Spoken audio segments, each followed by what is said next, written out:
My name is Joe Mo. I'm 17 years old. I'm a student in Class 10, Grade 11, known as the ugly girl at school. My life would have continued to be ordinary. But that day, I actually saw the Milky Way. It was floating in the clear sky. Adults often say, if you can see strange things that others can't see, it's because you haven't grown up yet. Time is an illusion. It creates surging wilderness and also creates composed darkness. It creates meetings, departures, and waiting, making everyone travel thousands of miles to reconnect. Give up bright stars to own the night sky. We search for ourselves, confronting weakness. Then strongly and clumsily question time. What does it feel like to grow up? That day I actually saw the Milky Way, and I definitely didn't expect that day. Years later, Dolo gave me all the answers about youth. Are humans controlled by desire? If there was a magical capsule in this world, taking it could store and rebuild memories, could make any physical changes, could give you any ability, even change future destiny. What wish would you make? Do you watching the screen feel the same as me? School is made up of various invisible circles. Some circles come with halos, attracting attention and envy, like the acknowledged school beauty and internet celebrity Luchan. Sometimes being good-looking doesn't necessarily make you popular. Beauty inevitably makes you the focus, but it also more easily causes controversy. But Luchan managed to achieve it. With his goddess-like appearance and star-like popularity, he shows you the height a boy's high school beauty queen should reach. He has over 50 million followers on his short video homepage. Any casual post gets thousands of comments. Then there's Hishu, who constantly tops the headlines. Also 17 years old, but wrapped in keywords like genius, top student, and male god. The most deadly thing in boys' high school is taking Hishu as a competitor. Whether in IQ or looks, everyone is a weakling compared to Hishu. However, fate works in mysterious ways. Hishu actually transferred to the female protagonist school. Compared to their brilliant images, Jomo's circle appears extremely dim. In the homeroom teacher's eyes, their class is the worst batch. The classmates, facing his scolding, have long since adopted a giving-up attitude, used to his contempt and neglect. Zhou Mo is an unremarkable person in class, not pretty enough, not smart enough, and without any special qualities. When she learned Hishu transferred to Nanhai, she suddenly sat up from her seat with a bang, startling Lin Yao sitting behind her. Before Lin Yao could react, Zhou Mo grabbed his collar directly. He came to find me. He actually transferred here. Lin Yao looked at the phone handed over with confusion. Who's Hishu? He's the one I've been talking about. My first love from 3 years ago. Lin Yao almost laughed hearing this. If he's your first love, then Lin Jieling is my wife. However, Zhou Mo ignored him and excitedly ran out of the classroom. At this time, Hishu was walking through the crowd. Surrounding students were all discussing, their words full of admiration. However, Zhou Mo ran up from behind him, shouting Hishu, "Finally seeing you again." After running up, she directly grabbed Hishu's wrist. "Haven't been able to contact you since 3 years ago. I'm Zhou Mo." But the next second, Hishu shook her off. "Sorry, I don't know you." Zhou Mo was left standing there awkwardly. "Doesn't know me? How is that possible? 3 years ago, we clearly liked each other." However, Hishu turned and left. That day, Zhou Mo realized for the first time that between these invisible circles, the boundaries are clear. Seeing this, surrounding students all started mocking, making Zhou Mo the biggest joke of the week. Everyone took out their phones to record. They posted Zhou Mo's embarrassing moment in the class group chat, and it even made the headlines that day. The farce of a toad trying to eat swan meat, in an instant, became the hot topic of the entire campus. This boundary seemed to declare Zhou Mo's wretchedness and unworthiness. The invisible pressure of cyberbullying made Zhou Mo suffocate. When a person tries to approach someone or something that seems undeserving, they often easily fall into such situations. Malicious words and glances, without physical torture, yet leaving no trace. Like drowning, making one suffocate. This is the real feeling of being cyberbullied. At this moment, Zhou Mo had a deep realization. Being treated like this, Hishu pretending not to remember, is quite normal. Is it only by entering such circles that one has the right to stand beside him? After school, while contemplating life on the swing, suddenly looking up, she actually saw the Milky Way. A snow-white rabbit flew out from it and floated down in front of Zhou Mo. The rabbit actually spoke. "I have capsules that can change destiny. Would you like to try? For you, becoming beautiful or easily getting good grades, entering better circles, getting closer to the person you want to approach. Isn't that enough to change destiny?" When Zhou Mo thought about today's situation, she was clearly moved, because she really wanted to taste another kind of life. Just as Zhou Mo nervously reached for it, the rabbit suddenly moved away. "This capsule has a price. You must trade your most valuable thing right now." Zhou Mo felt very disappointed upon hearing this. "But I don't have anything expensive, nor anything valuable to trade with you."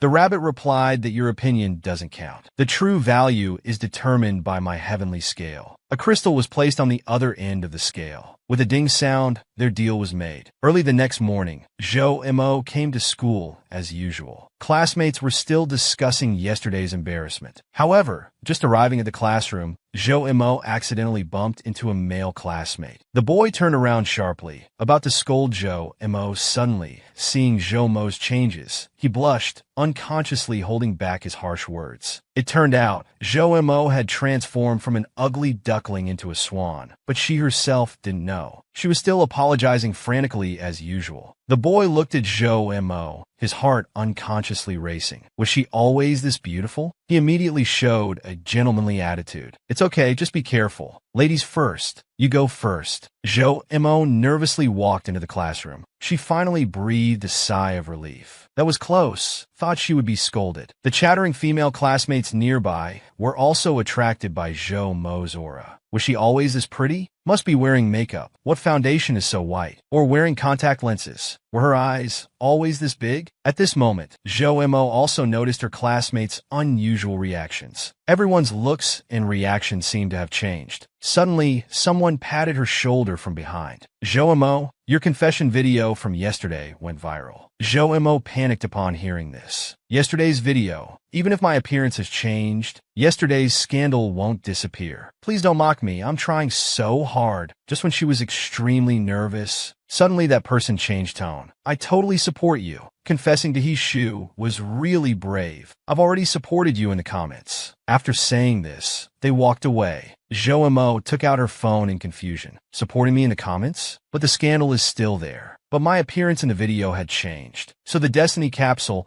can even alter past evidence." In the new comments, people started expressing different opinions supporting me. Gradually, yesterday's unanimous criticism split into two camps: criticism and praise. The intense confrontation made the nearly buried post resurface to headlines, becoming everyone's focus of discussion. Then I became popular. My previously ignored comic works were suddenly receiving endless praise. The same person, the same event, just because of a different face, received completely different feedback. I was too surprised. While thinking, suddenly someone pulled Zhou Mo's hair from behind. "What are you looking at?" Startled, Zhou Mo turned around. "Lin Yao, do you think I've changed?" Lin Yao stood up, leaned in, examined for a while, then said, "You got uglier." Zhou Mo snorted angrily and turned away. Indeed, discussing serious matters with a troublemaker was a mistake. But have I really changed? This is my first time effortlessly receiving so many positive comments. So fast, too fast, caught me off guard. That day I was walking on air. Completely forgot about what price I paid to Dolo the day before. Because that day, my heart was filled with only one thing. I was one step closer to Hishu's circle. My popularity directly surpassed Lu Chan, reaching second place in the whole school. On the other side, Hishu saw a boy approach him with a phone. "Hishu, you're amazing. Such a beautiful girl confessed to you yesterday, and you stayed so calm. That's too much." Hishu looked at him confused. "Which girl are you talking about?" While Zhou Mo was catching Hishu's attention, she told Lin Yao about the Destiny capsule. "The creature who gave me the capsules is called Dolo. He's beside me now, but you can't see him." Lin Yao was clearly skeptical until Dolo poked him from behind, nearly scaring him to death. Then he shouted in shock, "It's actually real. But why do I feel like you've gotten uglier?" Hearing this, Zhou Mo immediately punched him. When class started, the math teacher walked in with a stack of test papers. Obviously, their class was famously poor in academics. When the papers reached the students' hands, everyone looked troubled. Lin Yao simply gave up. However, as Zhou Mo looked at the test paper, she had a different feeling, because she knew how to solve every question. Then she picked up her pen and confidently started filling in the answers. Watching her performance, Dolo suddenly flew over and reminded, "Are you sure you want to get everything right?" However, Zhou Mo showed no sign of stopping. She finished everything in just 15 minutes and went to submit the paper. This drew surprised looks from surrounding classmates and the math teacher. And in response to Dolo's reminder, Zhou Mo replied that she wanted to try the feeling of getting a perfect score. Faced with a perfect score from a poor-performing class, the grading teacher couldn't figure out how Zhou Mo had cheated and could only assume she was a hidden talent. After that math test, Zhou Mo's grades improved rapidly. Every homework and test became effortless, suddenly becoming the focus of attention for teachers in all subjects. Zhou Mo had never heard her name mentioned so frequently by everyone before. Soon after, she received a class transfer notice. Yes, she was being transferred to Class 1, where Yishu was. Zhou Mo excitedly told Lin Yao this news. Looking at her changes, Lin Yao thoughtfully asked, "Your recent grades are suspicious. Perfect scores in every subject, with one capsule's effect. Didn't you already choose the beauty enhancement?" Zhou Mo suddenly stopped walking, a smile spreading across her face. "Yeah, because I secretly took 2 capsules." Meanwhile, in a fractured void space, someone was scolding Dolo. "How could you let them take 2 capsules? This breaks the rules. They will be punished." Dolo offered no explanation to Zebe. After taking 2 destiny capsules, Zhou Mo had achieved her wish of becoming a super scholar. After standing out in several tests, she smoothly became the only legendary figure in boys' high school history to transfer from Class 20 to Class 1. Zhou Mo was naturally added to Class 1's group chat, where Yishu was also a member. Zhou Mo quietly opened his Moments page. Since she was a stranger, she could only see his last 10 posts, which were all shared music, books, and articles. Though he hadn't posted much, Zhou Mo found it all interesting. After shyly looking through it many times, she suddenly made a decision that went against her principles. That was to add Yishu as a WeChat friend. As her finger was about to tap, her thoughts began to conflict. "No, I'm a goddess now. Would this be too forward? Why act aloof when you're the one pursuing him?" While hesitating, her elbow accidentally hit the phone's add button. The moment the friend request was sent, she instantly sobered up. But there was no way to take it back now. She could only comfort herself. What's wrong with accidentally sending it? We're classmates anyway. Adding a friend isn't a big deal. I'm overthinking this. Better just go to sleep. However, until 7 a.m. the next day, Zhou Mo was so nervous she hadn't slept at all. More frustratingly, after waiting all night, there was still no acceptance message. Zhou Mo could only console herself. He's a top student focused on studying, no time for WeChat. It's normal not to accept. Not accepting a friend request isn't something to worry about. I'm about to go to Class 1 anyway. Am I nervous? But the good mood didn't last long. At Class 1's door, her body trembled with nervousness. But she had to face it. Taking a deep breath, she pushed open the classroom door. As soon as she entered, the classmates cheered. Is this the legendary perfect score genius? Finally seeing her in person, she looks better than in photos. Just as Zhou Mo was feeling extremely uncomfortable, someone suddenly bumped into her from behind. Turning around, Yishu's face appeared in her vision. Her heart immediately started racing. Complete shyness was written all over her face, as this was her first time seeing Yishu since becoming beautiful. However, Yishu ignored her changes and turned to leave,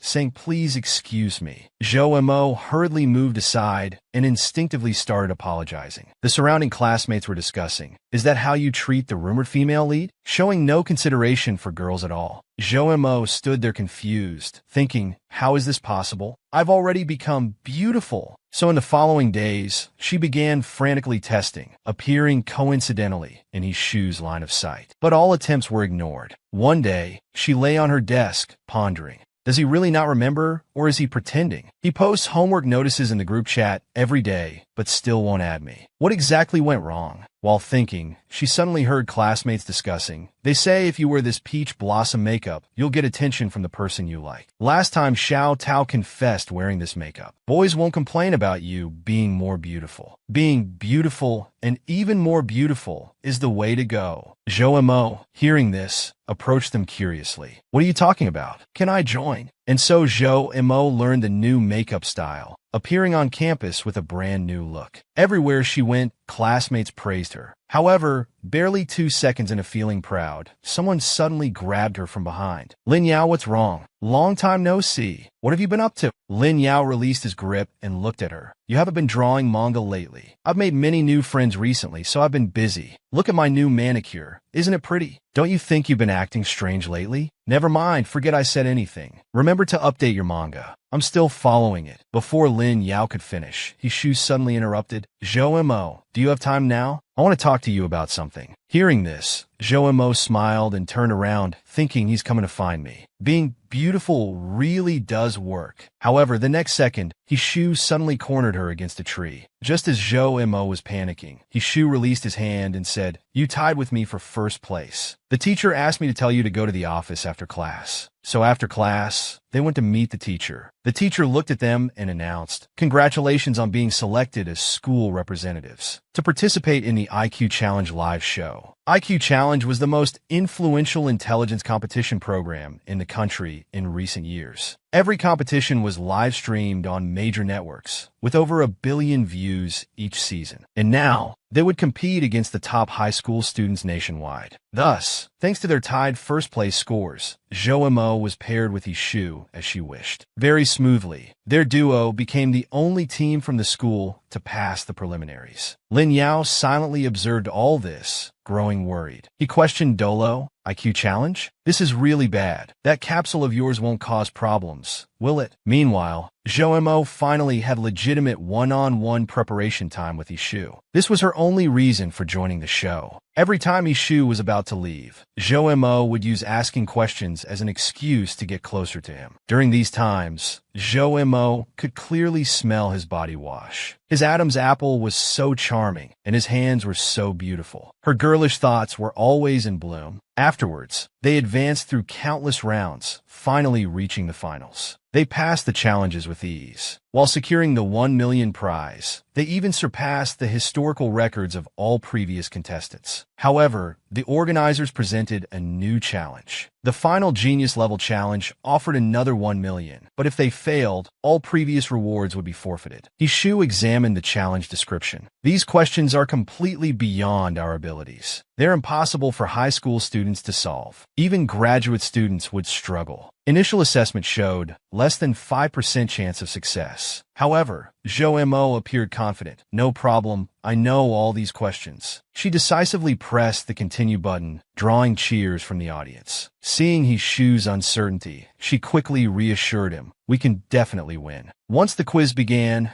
Zhou Mo dominated, answering every question first. The audience's cheers focused entirely on her. Hishu watched in shock. "These questions are at doctoral level. It's impossible." Just as Zhou Mo was about to break the show's record, Lin Yao's right eyelid started twitching in the audience. On stage, Hishu watched Zhou Mo, thinking, "This is too extreme. There's only one possibility." She used that. Just as Zhou Mo was about to answer the final question, Hishu suddenly pressed the buzzer. He said, "I'm sorry we cheated." Zhou Mo froze in place. The audience erupted into chaos upon hearing this. Hishu looked seriously at Zhou Mo, making her very nervous. "What's happening? Why is he looking at me like this? Does he know about Dolo?" After returning home, his father immediately slapped him across the face. "Do you know how many people watch the show? Did you consider the consequences?" Hishu wondered, where is the boundary between right and wrong? Is it the clearly marked ruler that he set for me since childhood? 2 days before the competition, a man with glasses had given him the answers, saying it was for ratings that audiences wanted a genius youth. But Hishu had refused immediately, because the man didn't know he wanted truth, not lies. Watching Zhou Mo shine on stage, he thought, "Your needed genius boy is gone. So you arrange a genius girl instead?" This was why he publicly admitted to cheating. Hishu was confused, not knowing how to measure right and wrong, or what that measuring stick was. Seeing his father's reaction, he realized the organizers' answers were actually arranged by him. His father had agreed to it and leaned helplessly on the table. It's for your own good, but you refused. I didn't expect you to pull this stunt. If only you were him. Back in his room, Hishu showered with countless thoughts. After all these years, he had always been reminded that he was just a replacement. That day, because of Hishu's words during the live broadcast incident, the school was investigated and lost its provincial civilized high school honor. Lying in bed, Zhou pondered. When he said the word cheating, he kept staring at me. I got too carried away. I was so focused on winning with Hishu that I forgot I had taken the capsule. And those super difficult questions that normal high school students couldn't answer. But how did he know? There's only one possibility now. He knows about the capsule's secret. Dolo, you said there were many other humans who knew about the capsule's secret, right? Does Hishu know too? You've asked 39 times already. Indeed, many other humans participated in the capsule experiment. But who those humans are, that's classified. Although Dolo said it's classified, this was the only possibility. If Hishu really knows about the capsule's secret, I might as well confess. Otherwise, it feels too sneaky. She went to find Hishu. About what happened at the competition that day, I'm sorry. About the Destiny capsule, do you also know Dash? Before she could finish, Hishu interrupted. I don't understand what you're talking about. I should be the one apologizing. I found out later that you didn't cheat. The show tried to leak the answers to me, but I refused. So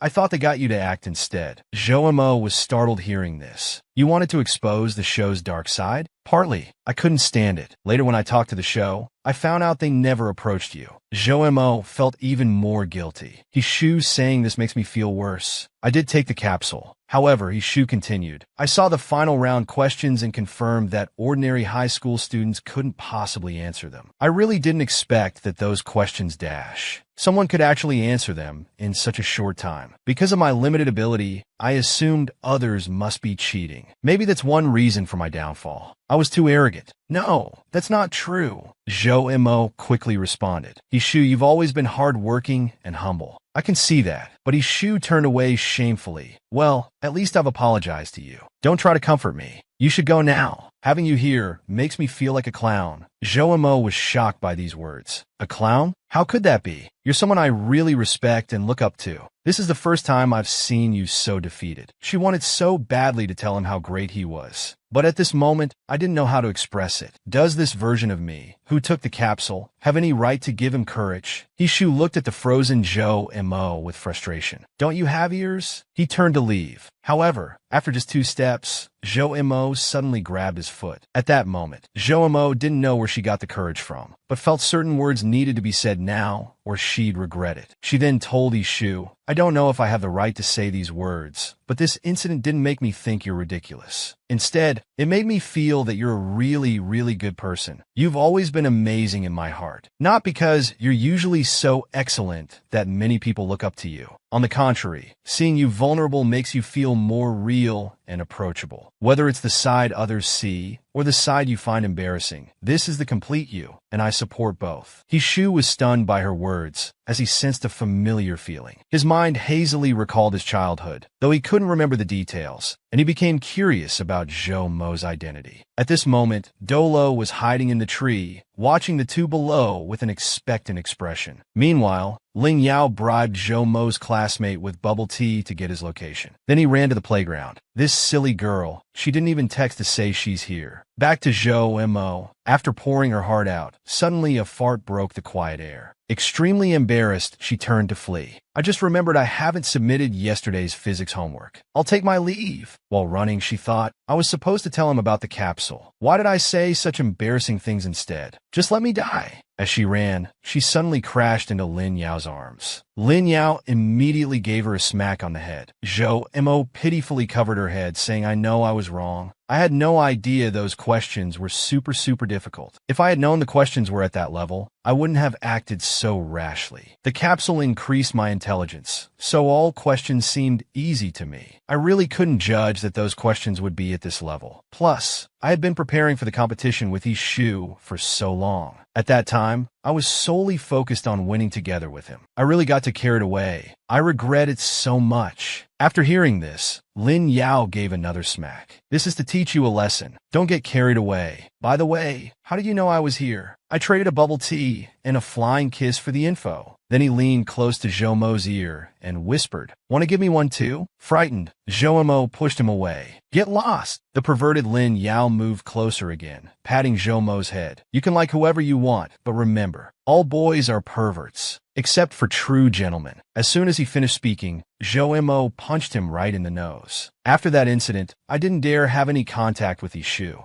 It was too embarrassing, so I would quickly escape whenever we met. But the good times didn't last. During PE class, they were accidentally assigned to the same group. Zhoumo then noticed that Ishu seemed to have no reaction to what happened, but she still couldn't act natural. During the badminton match, she was completely defeated. However, Ishu suddenly spoke up, "When the shuttle is too high, step back before receiving it. That way you can find the right spot to hit." Zhoumo's eyes lit up. She never expected Ishu would actively teach her. Under Hishu's guidance, Zhoumo's playing skills improved dramatically. She could receive the shuttle more and more easily, and she could silently control the height to receive it effortlessly. Her perception of Hishu changed too. He didn't seem as cold as his appearance suggested. Feeling pleased, Zhoumo bent down to pick up the shuttlecock, planning to play another round with Hishu. When Hishu saw Zhoumo's exposed underwear, he completely lost his composure. He spat out the water he just drank. This confused Zhoumo completely. "What's with that expression? Is he looking down on my playing skills?" That night after returning home, Hishu was restless because of Zhoumo. He couldn't focus on his homework. He decided to open his computer to look up study materials, trying to distract himself. However, what he typed in the search box was polka dot underwear. Embarrassed, he slammed his laptop shut with a bang and sat in his chair, deep in thought. Meanwhile, Zhoumo, lying on his bed, was also pondering what Hishu's expression meant earlier that day. Was he looking down on my poor badminton skills? Should I practice more? Unable to figure it out, he decided to check his phone for distraction. When he saw the notification,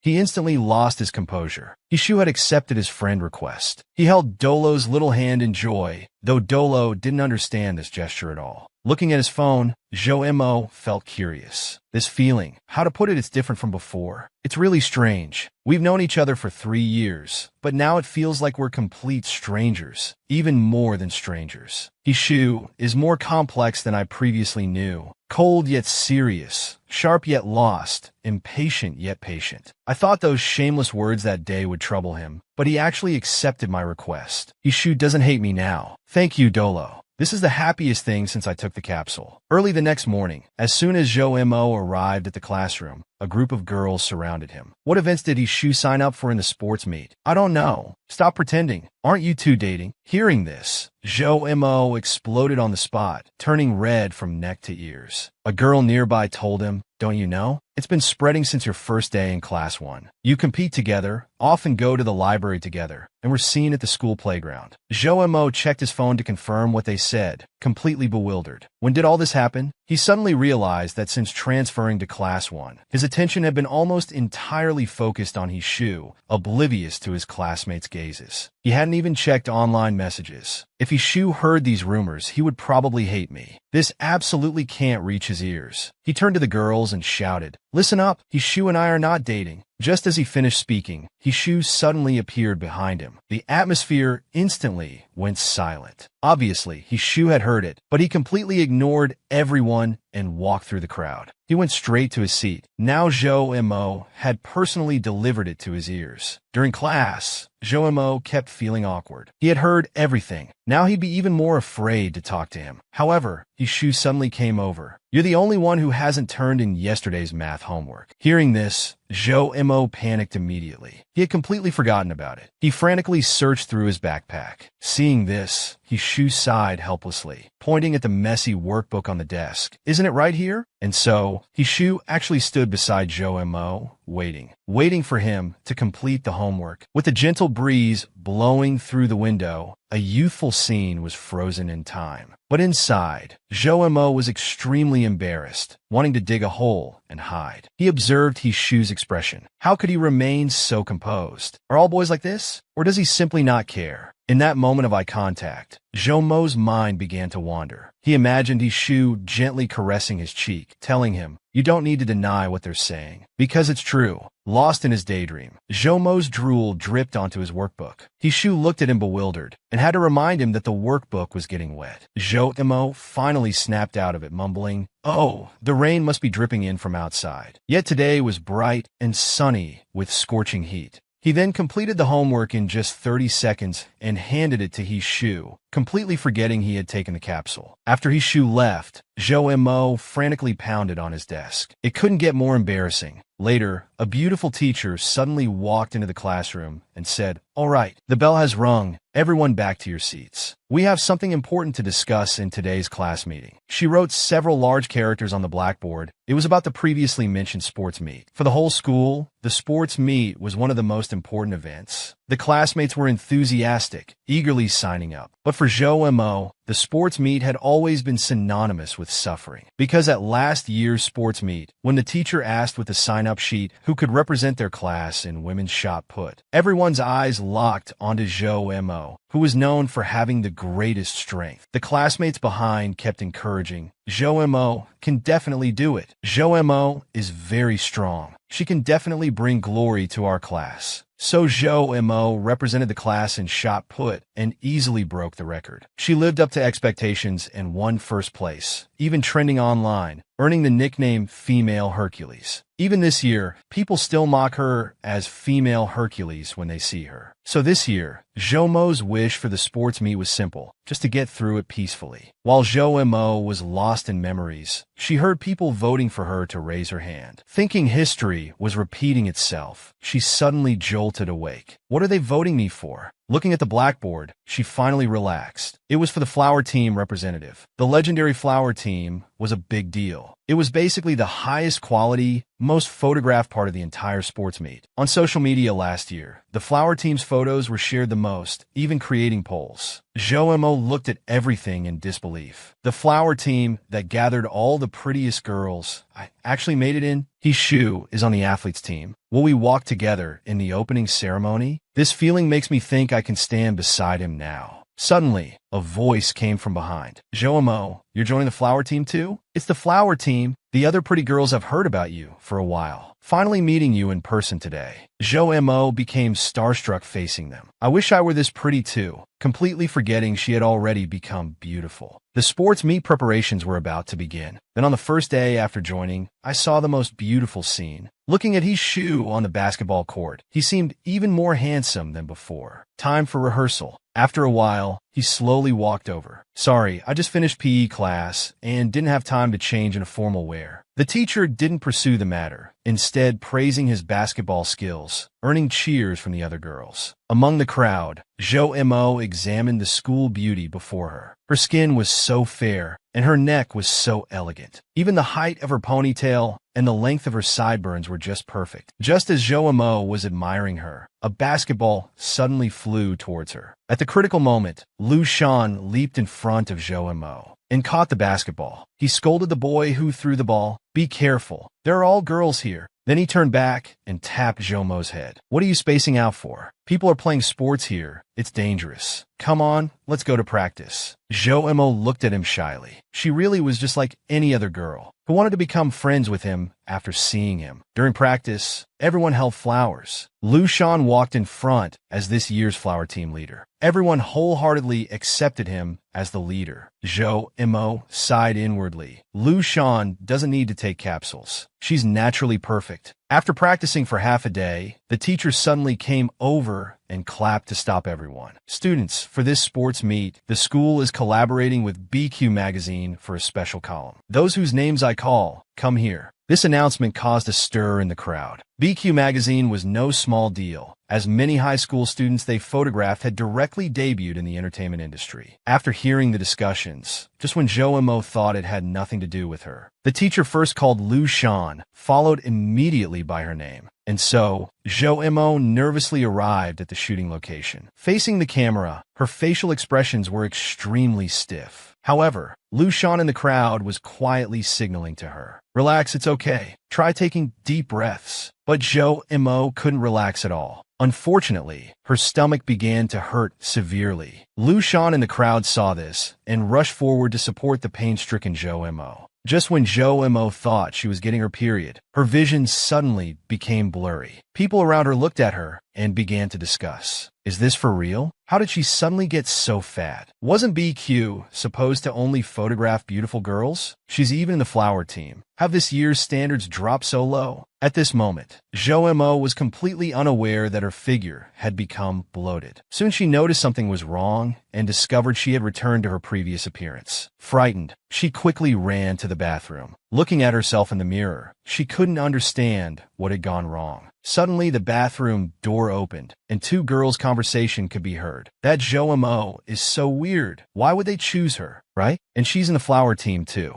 I'm starting to doubt if I'm at her level. Did you see the photographer's face? How dare she join the flower team? It's scary. If I look like that, I wouldn't dare leave the house. Zhou Mo, hiding in the bathroom stall, listened to their words, each one stabbing her heart like sharp knives, leaving her in despair. Suddenly, the bathroom door opened, and Lu Shan's voice rang out. Stop talking like that. If Zhou Mo heard these words, she would be very upset. Let's focus on ourselves. After hearing this, the two girls hurriedly ran away. Then he found Zhou Mo hiding in the bathroom and tried to comfort her. At this moment, Zhou Mo couldn't bring herself to look up at him. She just apologized and ran away. Now she felt more scared than before taking the capsules. She hadn't changed at all. She was still unattractive, still so easily broken. Dolo watched all of Zhou Mo's changes and calmly said, "The capsule has lost its effect." Zhou Mo ran all the way home. She checked the mirror repeatedly to confirm it wasn't a dream, accepting the fact that she had changed back. For the next 2 days, Zhou Mo lay in bed, using her period as an excuse to skip school. She quietly asked Dolo, "I know I was wrong this time. Is there really no way to reverse this punishment? The law of conservation applies. You took 2 capsules instead of 1. It's beyond my control now." After hearing this, Zhou Mo began to reflect. It's my fault for being too greedy. With this appearance that has been with me for 17 years, I find it even harder to accept than before taking the capsule. After school in the afternoon, Lin Yao came to find Zhou Mo, seeing her depressed in bed. He quickly asked the chubby capsule seller nearby what had happened. After learning about the capsule's failure, Lin Yao directly pulled off her blanket. He stared at her for a while, then suddenly said, "You actually look better now." Facing his comfort, Zhou Mo's mood didn't improve. Lin Yao changed the subject. "Let's go eat beef ball noodles." Seeing Zhou Mo's immediate refusal, Lin Yao suddenly started throwing a tantrum. "I really want to eat beef balls. No one will eat with me. Please, Fairy Zhou Mo, just come with me this once. Otherwise, I won't leave. Today my Mercury retrograde just ended. You must celebrate with me." Faced with Lin Yao's persistence, Zhou Mo had no choice but to go downstairs with him. Walking on the street, Lin Yao seemed very happy, while Zhou Mo remained dejected. People around were still discussing yesterday's incident. Lin Yao ignored them and took Zhou Mo directly to the food stall. "The usual, Grandma. 2 portions." The old lady looked at them and said, "You brought your girlfriend today?" Zhou Mo quickly denied it, thinking who would have such an ugly girlfriend.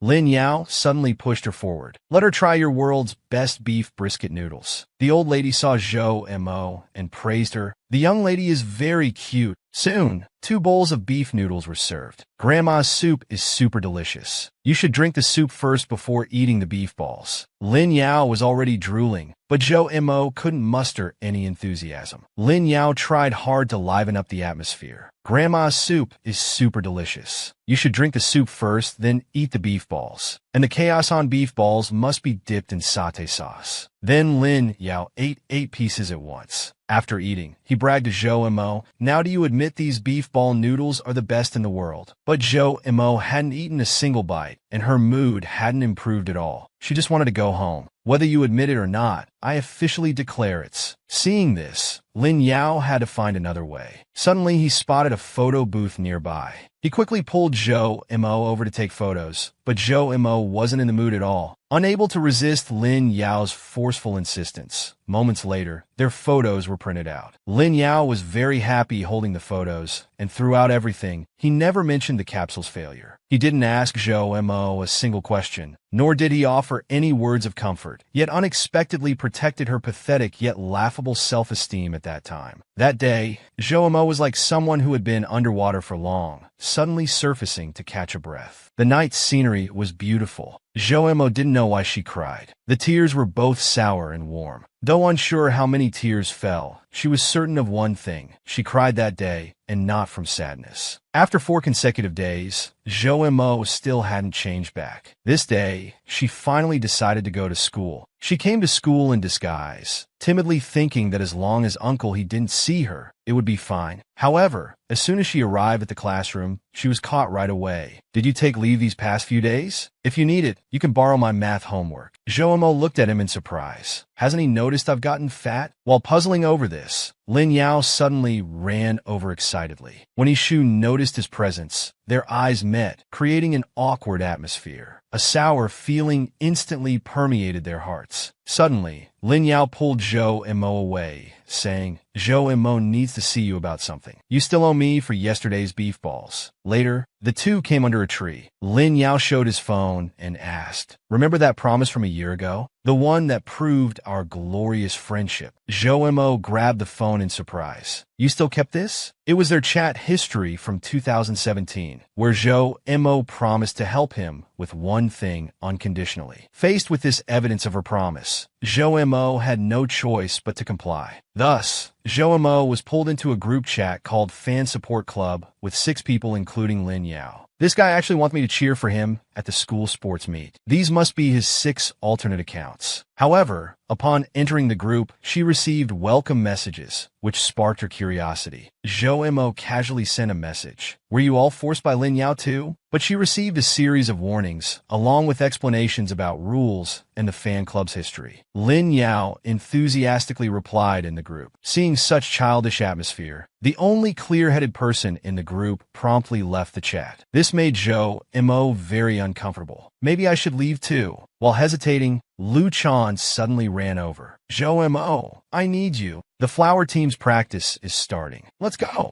Zhou Mo looked at him in disbelief. He actually came specifically to call her. At 11, Lu Chan suddenly grabbed her hand. "What are you spacing out for?" But Zhou Mo pulled away. "I probably won't join the flower team anymore. Someone like me shouldn't be there in the first place." Before she could finish, Lu Chan interrupted her. "Zhu Montak, if you deny yourself because of what others say, it will make people angry. It will make the self that's been trying so hard angry. And it will make the friends who cherish you angry." Hearing this, Zhou Mo suddenly removed her mask. "Are Lu Chan and I friends?" But she still ended up quitting the flower team. Zhou Mo watched the flower team members from afar. "They really shine so brightly. I don't dare return to that team. They're all people who can confidently stand in the flower team without taking capsules." Soon, the much-anticipated school sports meet began. After a lengthy hour-and-a-half speech, it finally came to the competition section. Zhou Mo went to the bathroom to clear her mind, but kept receiving message notifications. Opening them, it was Lin Yao's fan group. Lin Yao was frantically urging her to cheer for him, and the fan club president directly stated, "Zhou Mo, where are you? Get to the swimming pool quickly. If you're late, you'll be immediately expelled from our group." Frightened, Zhou Mo rushed to the swimming pool without even pulling up her pants properly. Lin Yao was participating in the 100-meter freestyle. Looking at the exaggerated fans around, she couldn't help but criticize. These people, are they really not paid fans hired by Lin Yao? They're too enthusiastic. And do they really need such over-the-top fan signs? Moments later, Lin Yao appeared. It instantly caused a stir because he was last year's grade champion. Lin Yao enthusiastically responded to his fans with heart gestures. Zhou Mo, as his best friend, maintained a contemptuous attitude, even making faces to mock him. Does he think he's Kai Shukuan? However, as the announcer's voice rang out, Ishu slowly walked onto the scene. He had also signed up for this competition. Zhou Mo, looking at his snow-white skin, almost had a nosebleed, instantly becoming love-struck. At this moment, Ishu suddenly removed his glasses, clearly having noticed Zhou Mo in the crowd. Zhou Mo was confused after noticing this. How did he notice me? Little did she know,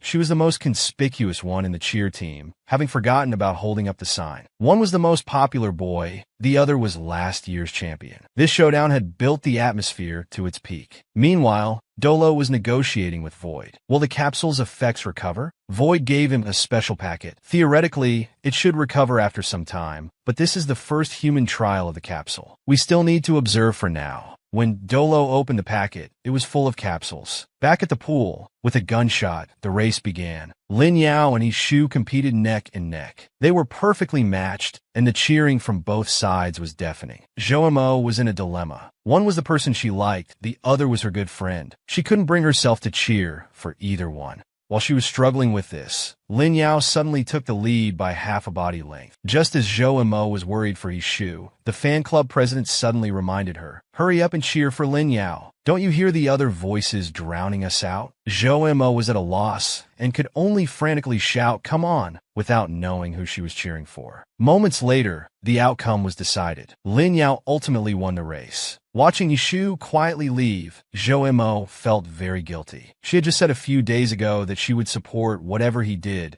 yet today she was holding up signs cheering for someone else. Meanwhile, Ishu in the changing room was also surprised, not knowing why his performance was off today. After the competition, Zhou Mo followed behind the crowd with her fan sign, not feeling any joy for Lin Yao's victory. The fan club president turned to look at her. "Zhou Mo, you're dragging our love for Lin Yao on the ground as you walk. How dare you?" Before Zhou Mo could speak, Lin Yao walked up from behind. "Fans, wasn't I super cool today?" When the fans saw him, they all enthusiastically rushed over, showering him with excessive praise. Lin Yao responded warmly, "To thank you for your support. Let me treat you all to ice cream." Zhou Mo turned away in disdain upon hearing this. "Don't think a bowl of ice cream can..." Before she could finish criticizing, Ishu suddenly walked up from behind. Zhou Mo panicked when she noticed. "Oh no, nowhere to hide." Lin Yao noticed her unusual behavior and suddenly stepped in front. He greeted Ishu, "See you in the finals." Ishu didn't reply and walked away directly. Zhou Mo had escaped a crisis, but couldn't help stealing glances at his back. "Yes, Ishu is like an iceberg. I should avoid him." Lin Yao blocked her view. "According to our agreement, today you're my fan. You can only look at me today, not him." Zhou Mo finally reacted, cursing at Lin Yao as she walked away, which upset the fan club president. "How dare you yell at my idol? I'll deal with you." Walking along, Zhou Mo kept thinking, did Ishu see me just now? He must have, or maybe not. Lin Yao, like reading her mind, said, "Don't worry, he didn't see you." He then turned to tend to his fans. Zhou Mo watched his back and suddenly felt very selfish. "I've been so worried about what Ishu thinks, worried about being seen, worried about this and that, but forgot to congratulate Lin Yao." Later, Lin Yao took them to an ice cream shop and stingily ordered one serving for everyone to share. However, the fan club president was moved. "We'll come back after you in the finals. We're already touched that you're treating us to ice cream." Zhou Mo felt awkward and quickly reached for her phone to order more. But she couldn't find it and suddenly ran outside. "I think I left my phone at the swimming pool. I'll go back to look for it. You guys eat first." Meanwhile, after school, Ishu was walking alone to the swimming pool, listening to music. Scenes of Zhou Mo from earlier kept flashing through his mind. Elsewhere, the butler informed the master that young master would be home late tonight. "I told him we have guests tonight." "Why is he late?" "He said he needs to practice more for the swimming competition." Ishu's father sighed helplessly. "This boy is acting strange. Since when did he care about swimming?" Moments later, Zhou Mo jogged to the swimming pool and heard movement inside. She peeked in and saw Ishu practicing. Startled, Zhou Mo turned to leave. Didn't he already leave? Why is he still here? After taking 2 steps, she heard Ishu say, "Isn't this someone's fan?" Zhou Mo frantically defended herself. "How could I be his fan? My taste isn't that bad. I was just helping out." Ishu slowly got out of the pool. "To help hold such a sign, you must be quite close." "No, it's not like that. He was my desk mate before." Ishu thought for a moment and said, "There were so many desk mates in memory. How come none of my desk mates ever held such signs for me?" Faced with Ishu's questioning, Zhou Mo blurted out, "Next time I'll hold a sign for you. Go for it." However, Ishu suddenly turned away. "No need. How can one person hold signs for 2 people?" As Ishu was about to leave, Zhou Mo hurriedly tried to stop him, but she slipped and fell into the water with a splash. Moreover, she couldn't swim. As her body kept sinking, the capsule's effects suddenly started working, and her body began to change gradually. Hishu reacted quickly, jumping into the water after her. To his surprise, the pool seemed deeper than usual. After a while, Hishu used all his strength and finally rescued Joemo. Both were panting heavily. After catching their breath, they both wanted to say something at the same time. But when their eyes met, it became instantly awkward. At this moment, Joemo hadn't noticed the changes in her body, only feeling shy and guilty. Hishu broke the atmosphere by handing her a towel. After briefly drying off, Joemo timidly asked, "Were you angry with me just now?" However, Hishu didn't respond for a long time, just standing there blankly. Just as Joemo was about to give up asking, thinking he was too cold, Hishu suddenly spoke, "I don't know why either. I just felt a bit upset." Then he sat down. "Maybe because I thought you liked me before." Leaving the swimming pool, Joemo kept wondering what Hishu meant by those words. Was he jealous? Or was he just criticizing her for being a fickle girl? Plus, his expression was unusually stiff earlier, looking quite disgusted. Though confused, she felt somewhat happy. With that, Joemo opened her front door. Duoluo suddenly pounced on her. "Congratulations on changing back. Montag was startet." But hearing Daluo's words, she went to the mirror and indeed had changed back. Duoluo explained that due to the effects of the two capsules, they would periodically become ineffective. The only pattern they knew was that the capsules would fail during her period. Joemo exploded upon hearing this. "Oh my God, am I destined to switch between beautiful and ugly for the rest of my life?" The next day, Joemo arrived at the sports field and saw Hishu from afar. Although yesterday's events were embarrassing, she still went to greet him, but was completely ignored. Moreover, throughout the morning, Hishu deliberately avoided Joemo, though his acting was quite poor. This made Joemo fall into deep thought. He doesn't want to see me. He really hates me. Hishu chose to avoid her because he became unusually nervous whenever he saw her. Thus, a huge misunderstanding arose between them, and their relationship became awkward. Soon came the swimming finals. Just when everyone was wondering what sparks would fly between Lin Yao and Hishu's competition, Hishu kept looking at the audience seats but couldn't find Joemo anywhere. Just as the competition was about to begin, Hishu suddenly turned and walked out of the stadium. He then searched for Joemo's figure in every corner of the campus. However, at that moment, Joemo was alone in the bathroom, enjoying the relief of nature's call. After finishing, she bumped into Hishu right at the bathroom door. At this moment, Sun Yinzi's song encounter would be the perfect description. "Hishu, what are you doing here? I need to go wash my face." Inside the bathroom, Hishu was confused. "What am I doing here? Washing face? What's that about?" Under Joemo's frantic urging, Hishu quickly came out. She thought Hishu had gone in to use the toilet, and so they walked one after another towards the competition venue. Suddenly, Hishu stopped, thinking about his ridiculous excuse earlier. He burst out laughing. This left Joemo stunned in place. Hishu actually laughed. This scene finally gave her a familiar feeling. But now she didn't dare ask him if he remembered what happened 3 years ago. Whether he remembered who she was 3 years ago. Perhaps she feared a disappointing answer would ruin this beautiful moment. Even if Hishu didn't remember her now, wouldn't it be nice just to keep seeing his smile? At the competition, Hishu's final sprint surpassed Lin Yao, breaking the boys' high school record. When Hishu looked at the audience seats, Joemo's figure was gone again. Hishu faced the school magazine's interview without any enthusiasm. Then he spotted Joemo near Lin Yao. From afar, he saw her gesturing animatedly. It turned out Lin Yao was crying from losing, and Joemo was trying to comfort him. Hishu clearly didn't know this and left the venue without looking back. After comforting Lin Yao, Joemo finally noticed Hishu was gone. She then went to the athlete's restroom window, muttering softly, "Where's Hishu?" However, Hishu's voice came from behind her. "You're saying it out loud." "Did I say my inner thoughts out loud?" Seeing Joemo's exaggerated expression, Hishu laughed again. He turned and walked out, thinking to himself, "Just seeing this fool makes me want to laugh." They sat down to chat, and Hishu asked, "Am I strong?" "I created an illusion of slowing down at first, then suddenly sprinted at the end. That's quite impressive." However, Joemo didn't understand his technique. In her eyes, Hishu had always been amazing. Back in the classroom, Hishu suddenly dreamed that Joemo was getting water for someone else. When he woke up, he was angry. He took his water bottle and walked out of the classroom. Joemo followed behind, confused. Looking at his back, she thought his aura felt strange. "I should say something. You were dreaming just now." But but Ishu denied it immediately. Zhou thought, why do I feel Ishu is unhappy? He was smiling at me just 2 days ago. Looking at Ishu striding forward. Did something upset you? Talking about it might help.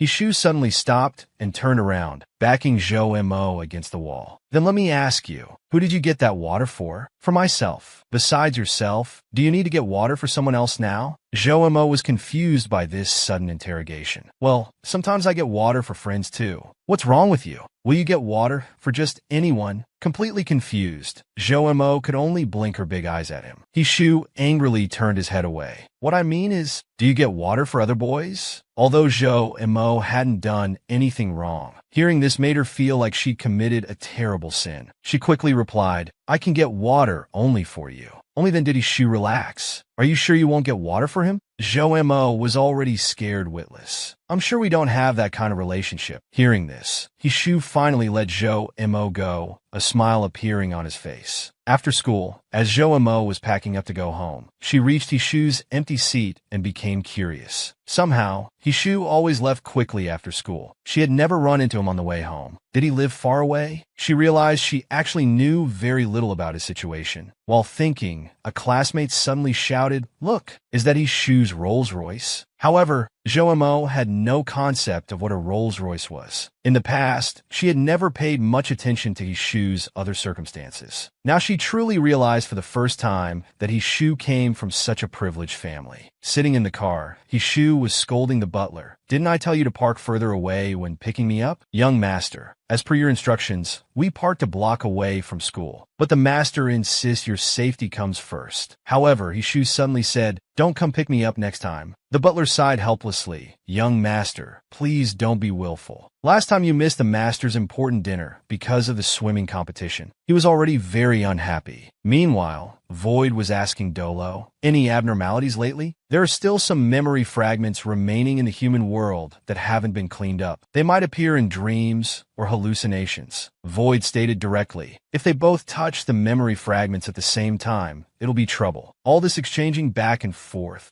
It's becoming a huge joke. During break time the next day, the class monitor went to the podium. Members of the flower team, please come get your commemorative badges. While everyone was rushing to get theirs, Zhou lay dejectedly on her desk. She still felt regretful about not participating in the flower team since she quit halfway. While feeling melancholy, Lu Chan suddenly appeared at the classroom door. Calling her name, the surrounding classmates started discussing, I didn't know Zhou and Lu Chan were close. I thought they'd be rivals since they're neck and neck in rankings. Looks like Lu Chan doesn't care at all about Zhou surpassing his ranking. He really doesn't mind. After Zhou went out, Lu Chan actually handed her a commemorative badge. After taking it, Zhou looked at him in surprise. I get one too? Lu Chan didn't respond directly, but eagerly wanted to pin it on for Zhou. Zhou happily said, I thought I wouldn't get a badge since I quit the flower team. I felt really regretful about it. Lu Chan told her, I requested this from the teacher. No matter what, you worked hard during practice. You're still a member of the flower team.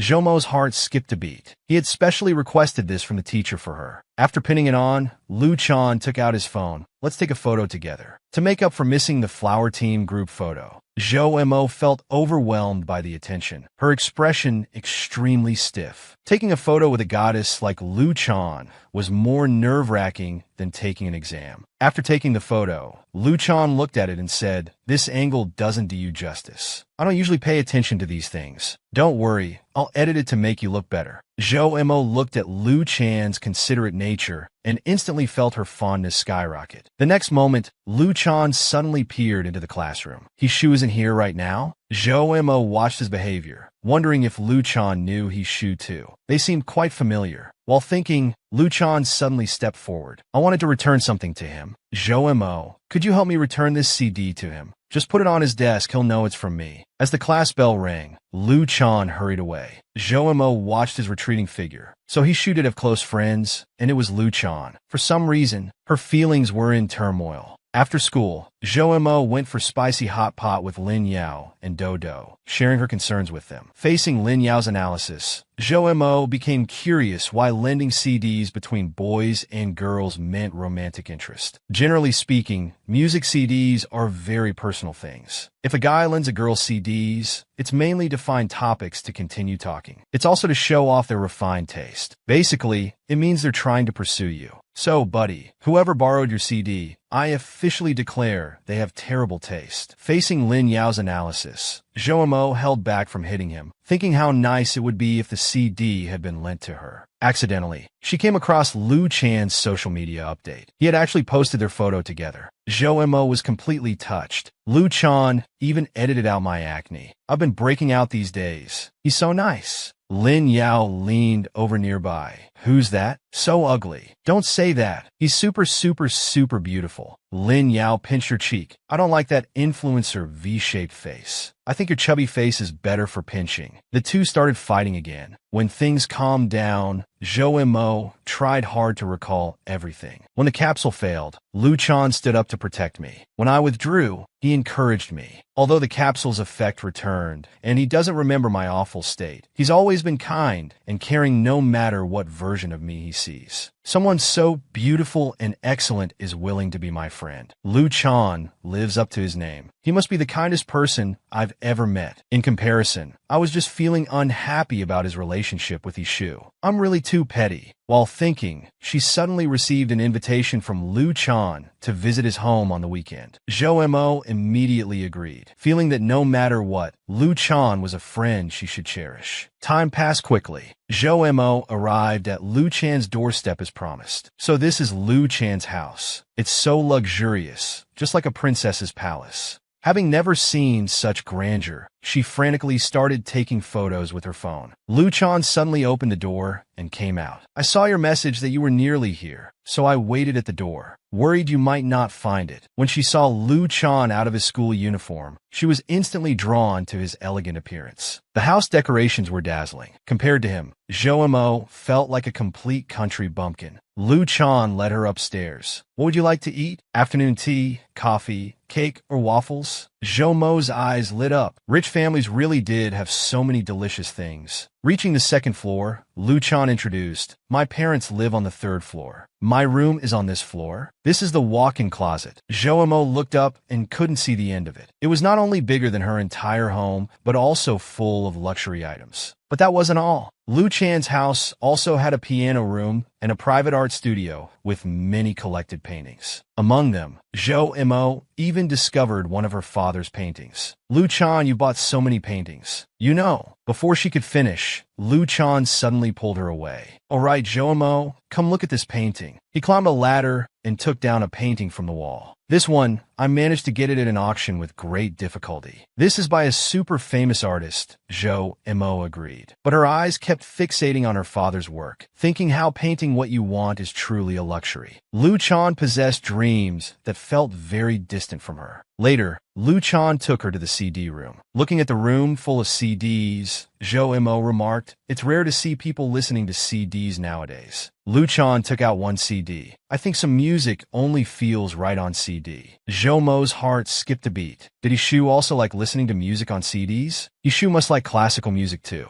As the music played, Lu Chan immersed himself in it. I love listening to Mozart. However, Zhou Mo blurted out, Ishu likes listening to Chopin. Lu Chan looked at her in surprise. How did you know? Frightened, Zhou Mo quickly made up an excuse. I accidentally saw it on that CD that day. Lu Chan burst into laughter and gently wiped her mouth corner. Zhou Mo, you can't hide anything on your face. You like Ishu, don't you? Only when you like someone. Do you remember every detail about them? Startled, Zhou Mo hurriedly denied it, but her face turned bright red. Under Lu Chan's questioning, she finally gave up struggling and silently admitted her feelings for Ishu. Suddenly, Lu Chan stood up. He grabbed Zhou Mo's hand. In that case, I'll take you to Ishu's house. Zhou Mo panicked upon hearing this. Going to Ishu's house? Though she wanted to go, she wasn't prepared at all. She looked at her outfit, 200 yuan worth of clothes and worn-out canvas shoes. A sense of inferiority suddenly overwhelmed her. Let's not. I look super ugly. I didn't prepare properly today. However, Lu Chan directly pulled her to the walk-in closet. We'll prepare now. Pick anything you want from my clothes. Today, I'll give you a complete makeover. After a while, Zhou Mo chose a Lolita dress. Lu Chan looked her over, though it's different from what I imagined. It has a unique cuteness. More importantly, it's the style you like. This was Zhou Mo's first time wearing such nice clothes. She had seen the price tag while changing $2,000. That converted to over 10,000 yuan. She couldn't let this brand be ruined by her wearing it. It had to be kept in perfect condition. Later, led by Lu Chan's driver, the two arrived at Ishu's house. Zhou Mo looked out the window in surprise. Ishu's neighborhood is so upscale. How much longer until we reach his house? Lu Chan told her, this isn't a neighborhood. We're already at Ishu's house. Zhou Mo was shocked. You mean this whole area belongs to Ishu's family? Ishu really exceeded all my expectations. After a while, the driver brought them to an entrance. Miss, we've arrived. The He family's butler said, young master, he is playing tennis here. Please get off here, Mississippi. After thanking the driver, they saw Ishu playing tennis. Watching his handsome figure, Zhou Mo couldn't help but marvel. Ishu can even play tennis. That's so amazing. Lu Chan called out to him from afar. Hearing the noise, Ishu turned around. When he saw Zhou Mo, his eyes were full of surprise. As they got closer, Lu Chan quickly explained, last time you said I could borrow some CDs, so I came over. I also brought my good friend Zhou Mo along. Since you're classmates, I didn't mention it beforehand. Hope we're not disturbing you.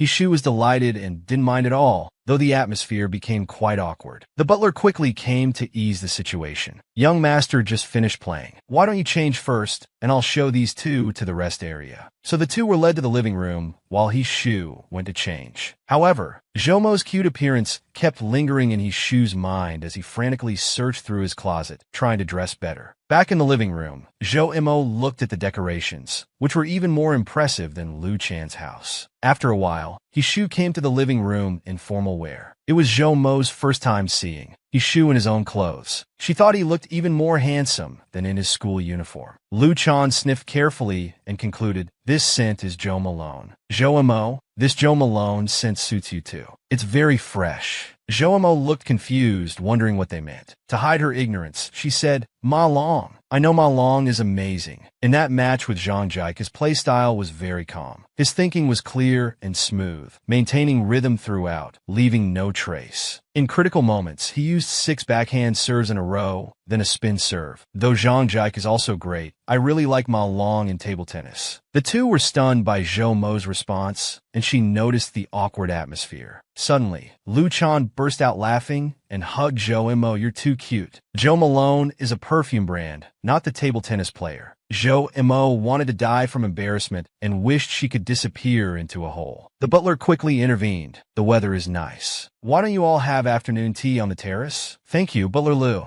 Your Blue Mountain coffee last time was really delicious. So Ishu led them upstairs. At the back, Zhou Mo remarked to Lu Chan, he's truly an elegant person. At this moment, I suddenly felt that in this scene, I'm the one who doesn't belong. Shortly after, the three sat down on the terrace. Zhou Mo couldn't help but marvel at how large even the terrace was, and how many beautiful flowers were planted there. Suddenly, a servant accidentally slipped, and a bowl of coffee flew towards Zhou Mo. Despite the servant's attempts to dodge, some of it still spilled on Zhou Mo's dress. The frightened servant immediately knelt down to apologize. Seeing this, Ishu quickly stood up, wanting to say something. But Lu Chan's voice was heard first. Are you burned? Does it hurt? Zhou Mo quickly indicated she was fine, but the stain on her dress wouldn't come off. The terrified servant fell to her knees. I'm sorry, Mississippi. I'm truly sorry. I was so careless. How much was your dress? I'll compensate you. Zhou Mo panicked, thinking how could she let the Annie pay, especially since the dress was so expensive. Just as Zhou Mo was about to help her up, Lu Chan helped her up first. Annie Chun, please get up. This dress, I bought it with her. It's not expensive, just over 100 yuan. You don't need to compensate. We can buy clothes again, but you work hard for your money. Don't worry about it. Then she turned and whispered to Zhou Mo, that dress was very cheap. Don't feel pressured, okay? The servant quickly led Zhou Mo outside. Miss, let me take you to the bathroom to clean up. Zhou Mo looked back at Lu Chan's smile, thinking the dress actually cost over 10,000 yuan. How could it be okay? I was planning to take good care of it this morning. I'm really too careless. In the bathroom, she couldn't remove the stains. She thought her mother would kill her when she got home. After a while, Zhou took off the dress and walked out of the bathroom. Lu Chan, thank you for helping me just now. But this dress was borrowed from you.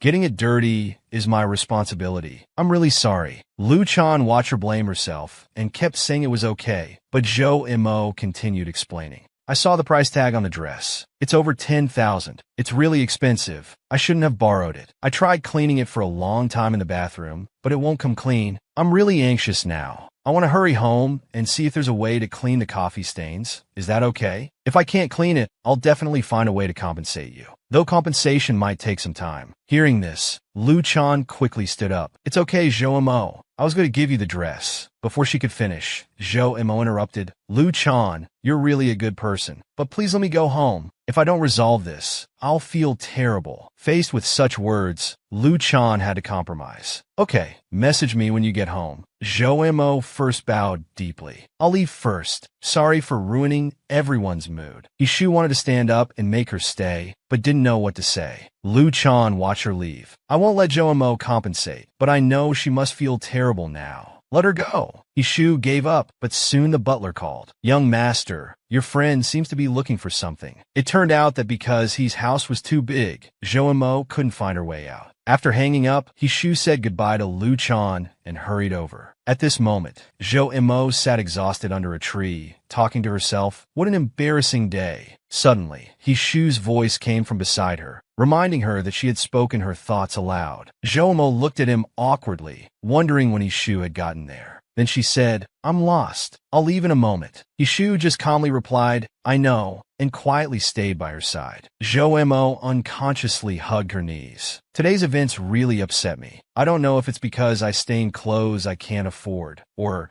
because I finally realized we're not from the same world. Ishu, Lu Chan, they're like this expensive dress, a kind of beauty I can't afford. I should return it as soon as possible. After a while, Zhou gathered her spirits again. Just point me in the right direction. But Ishu insisted on taking her home. Zhou panicked. Really, there's no need. Just tell me where to go. But Ishu ignored her protests and waved his hand, calling over the Rolls-Royce. Moments later, Zhou was dropped off at home. Thank you for taking me back. I'm really sorry about today. You've gone to so much trouble. I'll see you back at school. But Ishu walked straight into the house. Today you were a guest at my home. Shouldn't you invite me in for a drink of water? Faced with this role reversal, Zhou panicked. Walking into the house, she looked at the messy interior. The house isn't cleaned up. It's a bit messy, don't mind it. My parents seem to be out. Grandpa's sleeping upstairs. And so, Ishu sat down in the cramped environment. Zhou busily asked, what would you like to drink? Thinking how sudden this was with no preparation at all. However, upon opening the refrigerator, there was nothing inside. Now they really were unprepared. Zhou took out the only instant drink mix in the house. Banlon Jin, Ishu, please watch some TV. I'll try to clean the dress. However, Ishu followed her into the kitchen and took the dress from her hands. First use detergent and let it sit for 15 minutes. Then rub it with warm water several times. That should remove it. If not, soak it in warm soapy water for a while. These instructions left Zhou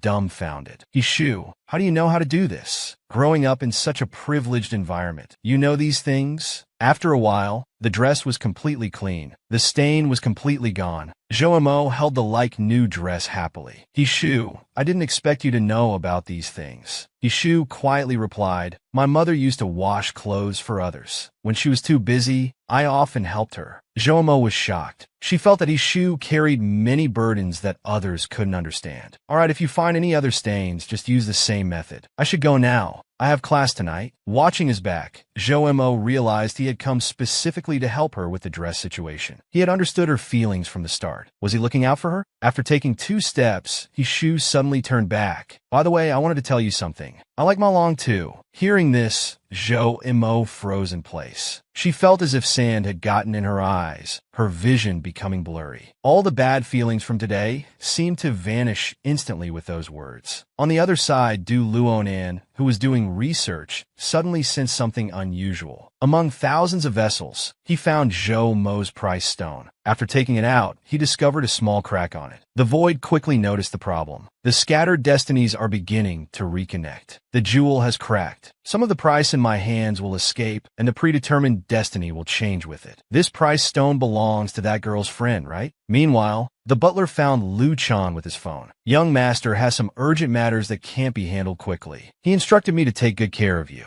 If you want to go back, just let me know anytime. The clever Lu Chan clearly guessed what was happening, showing a gratified expression. Meanwhile, Zhou Mo told her father everything that happened today. Dad, I have a strange feeling. I don't know if it's because I managed to clean that expensive dress or because of Ishu's comfort. At least at that moment, I felt we were on the same wavelength. It was a powerful feeling that made me less afraid of being so far from them. After listening, Zhou Fu put down his paintbrush and gently told her, "There's much beauty and warmth in this world that you deserve. You're kind and righteous with your own talents. You're already good enough, no less than anyone else." Zhou Mo blinked her big eyes at her father. "You mean I can continue being friends with him? This is your life. You don't need anyone's permission. You can be friends with anyone and become whoever you want to be. Just like this piece of drawing paper. Du Montag Suddenly unterstützt. If others can bring me warmth, then can I become someone who brings warmth to others?" On Monday's break time, Lin Yao's fan club held a general meeting. Of course, Zhou Mo was dragged along. It turned out Lin Yao was going to City A tomorrow for a band competition. His band that he had carefully prepared for a year. They would finally make their official debut. The song was original, and he even had a solo guitar part. The fans were very excited to hear this. Zhou Mo surprisingly changed her usual attitude, enthusiastically applauding and cheering. "Yao Yao, I'll always support you." The club president came over. "You're acting strange today. First, you're not opposing our Yao, as usual, and you're even cheering for him. That's not like you. Plus, you have dark circles and red cheeks. Are you in love? Let me read your fortune." Zhou Mo was scared into confessing everything. "I just went to his house, and he came to mine." The president was shocked after hearing this. "He's experienced. I've seen many guys like this. I'm known as the expert at identifying these types. Naive girls like you are no match for experienced guys." Zhou Mo looked confused. "You've misunderstood. We just visited each other's homes as guests. Even if it's just a house visit, it's an important battle. If you don't handle it well, you'll be at a disadvantage." Then she pulled out a bunch of dating guides, saying money wasn't an issue. Lin Yao, hearing the commotion, suddenly came up from behind. "What are you talking about?" Both girls shouted in unison. "Girls talking, boys stay out." Then the president told Zhou Mo, "Anyway, you don't have to buy my strategy guide, but you need to make good use of future opportunities. Remember not to be too proactive." Zhou Mo was frantically taking notes, but when she looked up, she suddenly noticed a bruise on the president's head. When asked about it, she tried hard to cover it up and quickly left the scene. Other fan club members told Zhou Mo, "Vida is only this cheerful when she's with us. Actually, she's isolated in her class. They say she always hangs out with girls and likes things that girls like. They call her Sissy." Zhou Mo watched her departing figure and suddenly thought of her former self. "Although I've been out of that state for a long time now, when it's brought up again, I still feel chills throughout my body. If a good friend is facing these same things, it feels as painful as going through it all over again myself. Back then, I only knew how to stay silent. If it happened again, I wouldn't be cowardly and just endure or run away." In the evening, Hishu was worried about Zhou Mo and sent a message asking about the group chat situation. However, Zhou Mo instantly replied that the group chat issue had been resolved and thanked Hishu. After receiving the message, Hishu wanted to invite Zhou Mo to do homework together at the library, but kept typing and deleting the message, unable to make up his mind. Zhou Mo saw typing in the chat box and wondered what message could take so long to type. After a while, she received, "Have you done Teacher Zhang's Olympic math problems from last week?" Zhou Mo replied instantly, "Not yet. Isn't it due the day after tomorrow? I heard it's very difficult." Then Ishu suddenly sent an invitation. "It is quite hard. Want to work on it together tomorrow?" But on the day of their library date, Zhou Mo got her period and the capsule stopped working. Zhou Mo desperately clung to Duo Li's leg. "I can't meet Ishu like this. Help me. Can we delay it for a day?" Duo Li was helpless. Is this the chaotic journey of youth? Delays aren't up to me. They're up to Aunt Flo. Zhou Mo had no choice but to wear a mask to class again, nervously attending classes all day, struggling with what to do. She couldn't imagine being in the library with Ishu while looking so ugly. Soon the dismissal bell rang, and Ishu came over to tap her head. "I need to submit some materials at the building across. Wait for me." Zhou Mo nodded frantically, thinking to delay as long as possible. But she immediately regretted it. "Am I crazy? Why did I agree again? How can I go to the library looking like this? No, I need to find an excuse to postpone today. I'll send Ishu a message later." After Hishu left, Zhou Mo rushed out of the classroom, hurrying home. An ugly person shouldn't cause trouble. However, on the way she encountered Vida being bullied. They had surrounded her at her desk. Look at this sissy wearing makeup. It's bad enough you always hang around with girls. Now you're completely acting like a girl. You've been annoying me for a while. Aren't you embarrassed wearing this stuff as a boy? The other classmates were angry, but afraid to speak up. Vida suddenly stood up to grab her things back. It's lip gloss, not lipstick. Don't touch my stuff. Don't be so stingy. Let us see what other treasures you have in your bag. Wow, you have so many things to put on. That's really something. Young Vida, why don't you just use the girls' bathroom? Zhou Mo silently listened to everything outside. Remembering her own experience of being bullied, she wanted to speak up but couldn't find her voice. She could only crouch helplessly at the classroom door, blaming herself. I'm still the same me, without the capsule. Then she stood up to escape, apologizing in her heart. I'm sorry, I can't do it. In the classroom, Vida tried to get her things back, but was thrown to the ground mercilessly. Since you like girl stuff so much, let me help you put some on your face. Though I'm not very good at makeup. Just as the boy was about to act, he was suddenly grabbed by a strong arm. The scene changed to reveal it was Zhou Mo who had just run away. She shouted loudly, "You can't bully him." The boy shoved her away. Who the fuck are you? Aren't you that Beiji from class 20? My name is Zhou Mo, not Beiji. And I just said you can't bully him. Even Zhou Mo didn't understand why she suddenly became so brave. She just felt like some inexplicable force had been injected into her. Then she questioned the boys. Has he done anything to affect or hurt anyone? Whatever he likes or wants to do, even if it's different from most people, it's his right. At this moment, Zhou Mo just wanted to desperately tell Vida, tell everyone, that he hadn't done anything wrong and hadn't lost anything to them. Meanwhile, Hishu was submitting materials to the teacher. Suddenly, a student rushed in. Director Chun, some boys in class 19 are bullying young Vida. Zhou Mo rushed in there alone. Hearing this, Hishu and teacher, he quickly ran towards class 19's classroom. At this time, Zhou Mo was still confronting them. Just as one of the boys couldn't take it anymore and was about to get physical, Director Chen pushed open the door. What are you doing? Why aren't you going home after school, making noise in the classroom? Seeing the crisis resolved, Zhou Mo hurried to help Vida up from the ground. The boys were instantly terrified. Teacher, we were just joking around. Nothing happened, right, Vida? Zhou Mo suddenly stood up and took out her phone. Teacher, I recorded everything that just happened. Do you think this video is funny? After watching the video, Director Chun became furious. All of you, come to my office immediately. Everyone else, go home. I will definitely punish severely what happened today. Vida, you come too. Tell the teacher everything that happened. With Zhou Mo's encouragement, Vida confidently followed the teacher to the office. After everything was handled, Zhou Mo collapsed on the stairs, breathing heavily. I was actually terrified. Where did I get the courage from? What's happening? She started crying unconsciously. While wiping her eyes, she suddenly saw Hishu approaching. She thought, oh no, I forgot about going to the library. However, Hishu suddenly crouched down. Why didn't you tell me? I'm sorry, it happened so suddenly. I couldn't think of anything else. I just knew I couldn't let them bully Vida. I'm so glad Vida is okay now. It was too dangerous. What if they had hit you? Then I would have fought back. What if you couldn't win? If I couldn't win, then there's nothing I could do. Hishu suddenly sat down beside her. It's okay if you couldn't win,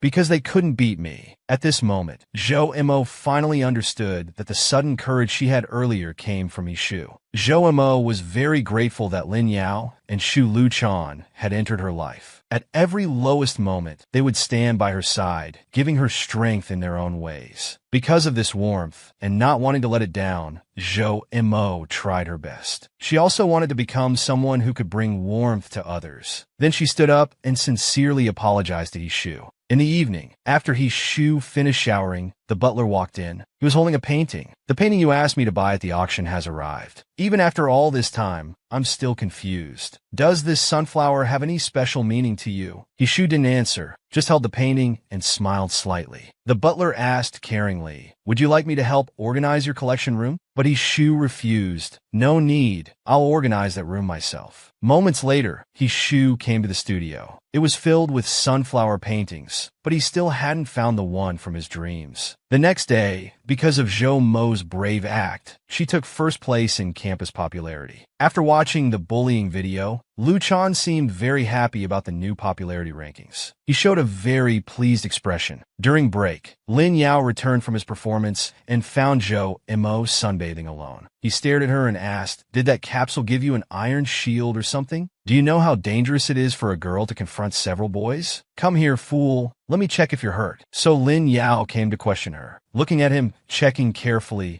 Zhou Mo felt his hands were very warm and quickly pulled away. "I'm not hurt." Then Lin Yao cleared his throat and righteously told her, "Even if you're a fool who's no different from boys, you're still weak. Can you at least promise to protect yourself?" Zhou Mo felt shy facing him for the first time today. She felt Lin Yao was different from usual. Suddenly, he grabbed her phone. "I'm changing my name in your contacts to a Lin Yao. This way I'll be first in your contact list, so you silly can quickly call me next time something happens." "Got it." Zhou Mo struggled to get her phone back. "Who said you could touch my phone? The first contact is very important for a girl." While they were wrestling, Lu Chan suddenly ran over, grabbed Zhou Mo's hands, and examined them carefully. "Zhou Mo, are you hurt? I just saw the video in the community. I was so worried. It was too dangerous. What if you really get hurt next time?" Seeing the two sisters being lovey-dovey, Lin Yao stood up to leave. Lu Chan suddenly called out to him, "Lin Yao, congratulations. You won the band competition in City A." Hearing this, Zhou Mo punched him. "What? Lin Yao won? Such big news, and you didn't say anything until now? That's not like you."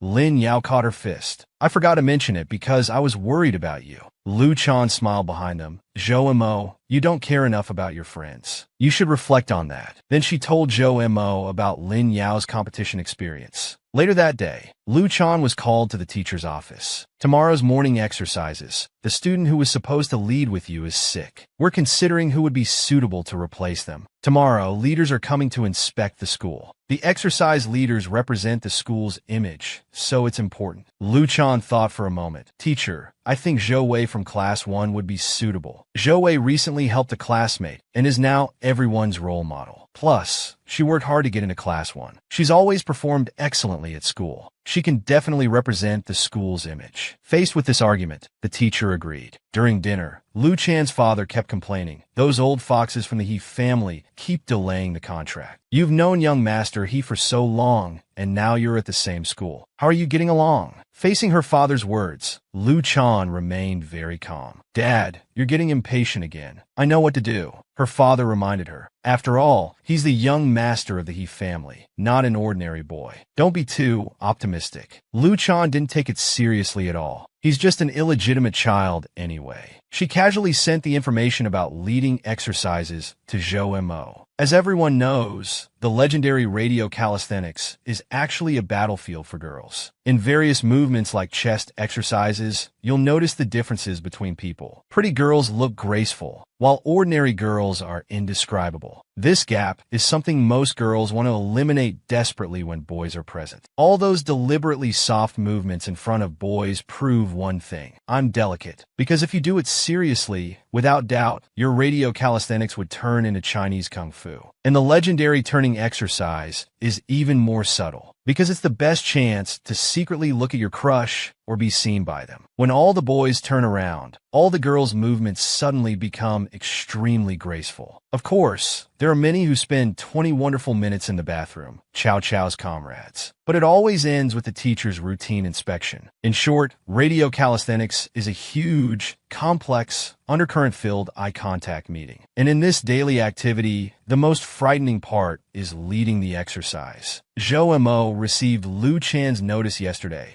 that she not only had to wear formal dress, but also stand on the flag-raising platform to lead exercises for everyone to watch. She thought she'd rather die than do chest exercises and jumping movements in front of the whole grade. However, Lu Chan had already arrived at Zhou Mo's classroom with clothes in hand. Seeing her, Zhou Mo quickly walked out of the classroom, lamenting how comparisons can be deadly. Lu Chan looked at her and quickly apologized. "I'm sorry, it's my fault. The teacher just said we need to change to sportswear for the exercise." Then she stuffed the sportswear into Zhou Mo's hands. Where mine? I've always kept this set at school. Zhou Mo awkwardly looked at the clothes in her hands. If I wear this, what about you? Besides, I can't fit into this uniform. Suddenly, the teacher's voice came from behind. What are you two dawdling for? The exercises are about to start. Sorry, teacher. It's my fault for not communicating well. Zhou Wei only prepared formal dress. Never mind, no time now. Formal dress is fine. Lu Chan, you change into the sportswear first. You two hurry down to prepare. So, Zhou Mo slowly walked up to the flag-raising platform in formal dress. Criticism quickly spread around. Why is she leading the exercise? Why is she wearing formal dress for exercises? Is she trying to show off? Our class image is ruined. They should have chosen someone like Lu Chan. Yeah, the image difference is too big. Even the teachers in the stands were discussing it.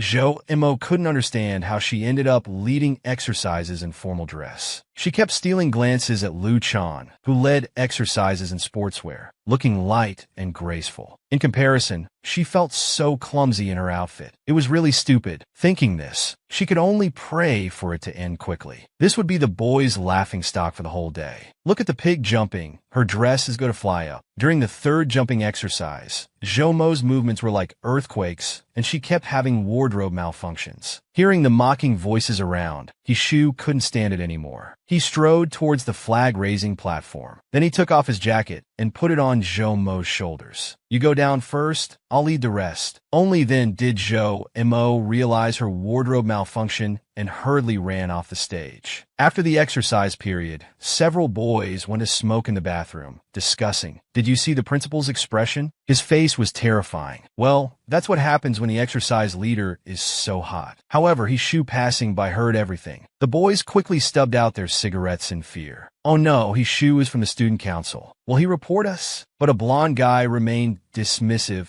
and even mocked. Isn't this our hero, Hishu, who just saved the damsel in distress? I didn't know Hishu had such heavy taste. You must have enjoyed the show. Your taste is really... Before he could finish, Hishu punched him in the face. The powerful blow knocked him to the ground, sending 2 front teeth flying. Meanwhile, the girls were also gossiping. That Zhou Mo is so weird. Wearing formal dress for exercises is ridiculous. She's the only one in school dressed like that. I feel embarrassed for her. Does she think she's a celebrity walking the red carpet? Lu Chan, do you think she did it on purpose? Doesn't she know wearing a skirt during exercises easily causes exposure? Hearing this, Lu Chan just smiled slightly. I don't know. I shouldn't judge others behind their backs. Lu Chan, you treat her as a friend, but she might not feel the same. You were leading exercises together, but she deliberately stood out. You're too kind. Be careful. But Hishu was also strange today. Why did he suddenly go up to help lead exercises? It's because Zhou Mo has her ways. At the start of school, Hishu didn't even know her. She took the initiative to approach him. Suddenly, surrounding voices caught their attention. No way Hishu is fighting? How could Hishu fight? They saw Hishu in the bathroom teaching the blonde guy and other boys a lesson. Quick, call a teacher. The model student Hishu is beating people in the bathroom. Lu Chan suddenly appeared at the door, blocking their way. Are you sure you want to tell the teacher? Then the teacher will also know about smoking in the bathroom. Realizing they were caught, the blonde guy didn't say more and left quietly with others. Afterward, Hishu sat alone on a bench, trying to calm himself down. Lu Chan thoughtfully offered a bandage. You don't want Uncle He to see your wound, right? She tried to help Hishu apply it, but he instinctively avoided it. Lu Chan persisted. You can't see where the wound is yourself. After applying it, she quickly stepped aside. I saw you helping Zhou Mo, so I wanted to do something too. As Zhou Mo's friend, watching her stand on stage, being pointed at and criticized, while I just stood next to her, nothing could be more torturous. But you fighting for Zhou Mo today really surprised me. It's not like your usual self. Are you dating Zhou Mo? Hearing this, Hishu's face instantly turned red, and he hurriedly denied it. Lu Chan chuckled. Then why were you so agitated today? I just couldn't stand them treating a girl like that. I would do the same for anyone else. Anyone? So would you do the same for me? At these words, Hishu fell silent for a long time. Looking at his expression, Lu Chan seemed to have found her answer, then turned and left. Meanwhile, Lin Yao found Zhou Mo. Why did you wear formal dress for exercises? I've never seen anyone do that.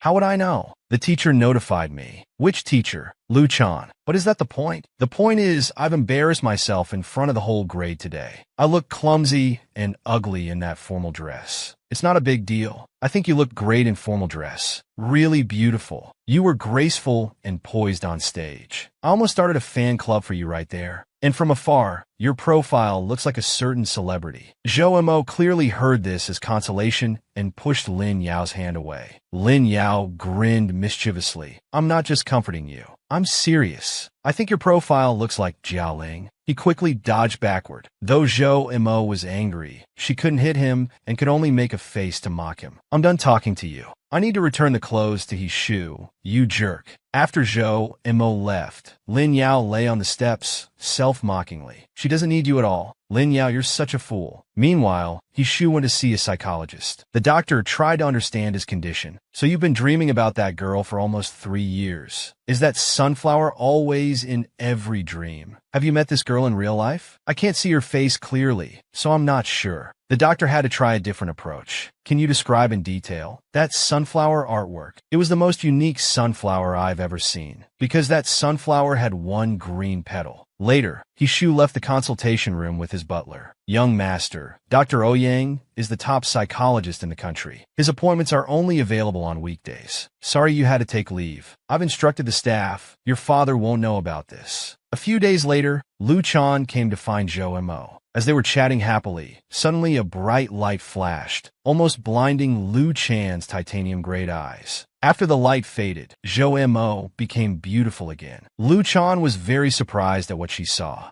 Zhou Mo hurriedly checked herself in the glass. Discovering her change, she blurted out, "I've become beautiful again." Realizing she'd said too much, she quickly made up an excuse. "I just remembered someone's looking for me. I have to go." After returning home, Lu Chan kept thinking about today's events. "I've discovered someone like me," she muttered to herself. What does beautiful again mean? Hasn't she always looked like this? But strange, at that moment, I clearly felt a change. Things are getting more interesting, don't you think? So Lu Chan also had a duo Le by her side, and it was black. Moments later, Duo Le brought her to a large door. Lu Chan looked at everything before her. This is where the prize stones are kept. When the door opened, there were thousands of vessels inside. Soon, Duo Luo led her to find the one that belonged to her. Lu Chan tentatively reached out to touch it, but her hand passed right through. Duo Luo reminded her, "Humans cannot touch the prize stones. Do you regret it?" Lu Chan just smiled mischievously. "You underestimate me. Where's that exchange record you mentioned?" Dolo then took out a book with a mystical 7-circle pattern on it. Meanwhile, just as Zhou Mo reached her front door, she heard her parents arguing fiercely inside about living expenses.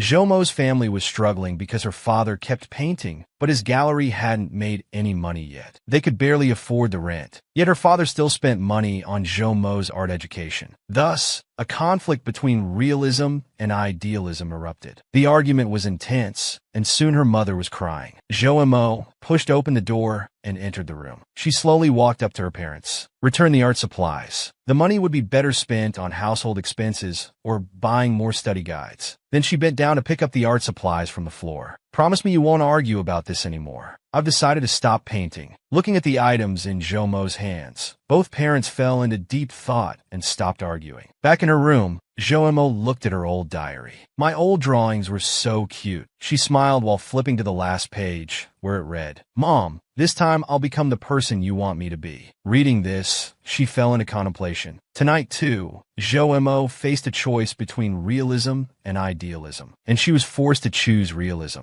Meanwhile, Lu Chan discovered Zhou Mo and Dolo's exchange information. The contents shocked her greatly. So that's how she exchanged her appearance and grades. But she traded her dreams for it. Zhou Mo never dared tell others about her dreams because the word dream commanded too much respect. It was beautiful. So beautiful it made me doubt if I deserved to have it. I'm not that confident, but I know when I have it, I become very confident and free. When I have it, I become brave and radiant. The sunflower that kept appearing in Shu's dreams was drawn by Zhou Mo when she was young. The green petal was accidentally stuck on, so she just made it part of the flower. Zhou Mo believed that every sunflower could grow into its own unique self, but she never dared tell others about her dreams, only feeling different from this world. Zhou Mo's mother had ongoing cardiovascular blockage issues that would recur if she stopped medication. To save money for Zhou Mo's art education, her mother insisted on stopping her medication. Her greatest wish was for Zhou Mo to get good grades, enter a good university, and find a good job. However, the dream she was proud of often faced mockery from classmates, even leading to isolation and bullying. Zhou Luo's scales told her that dreams were the most precious price for her. Therefore, she could exchange it for many things others considered good. That day, Zhou Mo held the destiny capsule for a long time before tearfully swallowing it. "Mom, Dad, I probably won't make you worry anymore. This way, I won't have to tell others about having dreams anymore. It's so liberating without dreams. Now that it's gone, I finally don't have to think about it anymore." Meanwhile, Lu Chan was organizing the school anniversary celebrations group work. The drama club students encountered some problems. Their props team leader was hospitalized, and they couldn't find anyone good enough at art to help with the background painting. After some thought, Lu Chan said, "I could help, but I'm worried during the school anniversary preparations. I might have too much work, but I can recommend someone. Here are their previous works. See if they match your style." It was Zhou Mo's TikTok profile on the phone. The introduction clearly stated, "Zhou Mo, a girl who loves painting." The next day, Zhou Mo came to class with a composed mind. She felt like she had just had a strange dream yesterday. Xiao Mei rushed over excitedly. "My lady, you're finally here." The much-anticipated school anniversary show is now collecting program entries. Our class has decided to put on a high-quality skit, different from other classes' perfunctory recitations, choir performances, and speeches. However, other students in this elite class showed no interest. A boy with glasses shouted, "It's too noisy. How can we study? Who cares about this stuff when it doesn't even add to our grades? Don't they know that these skits, the audience just sees them as jokes, right, Ishu?" However, Ishu, being a true academic star, didn't hear anything. Xiao Mei continued sharing information. As the spotlight class,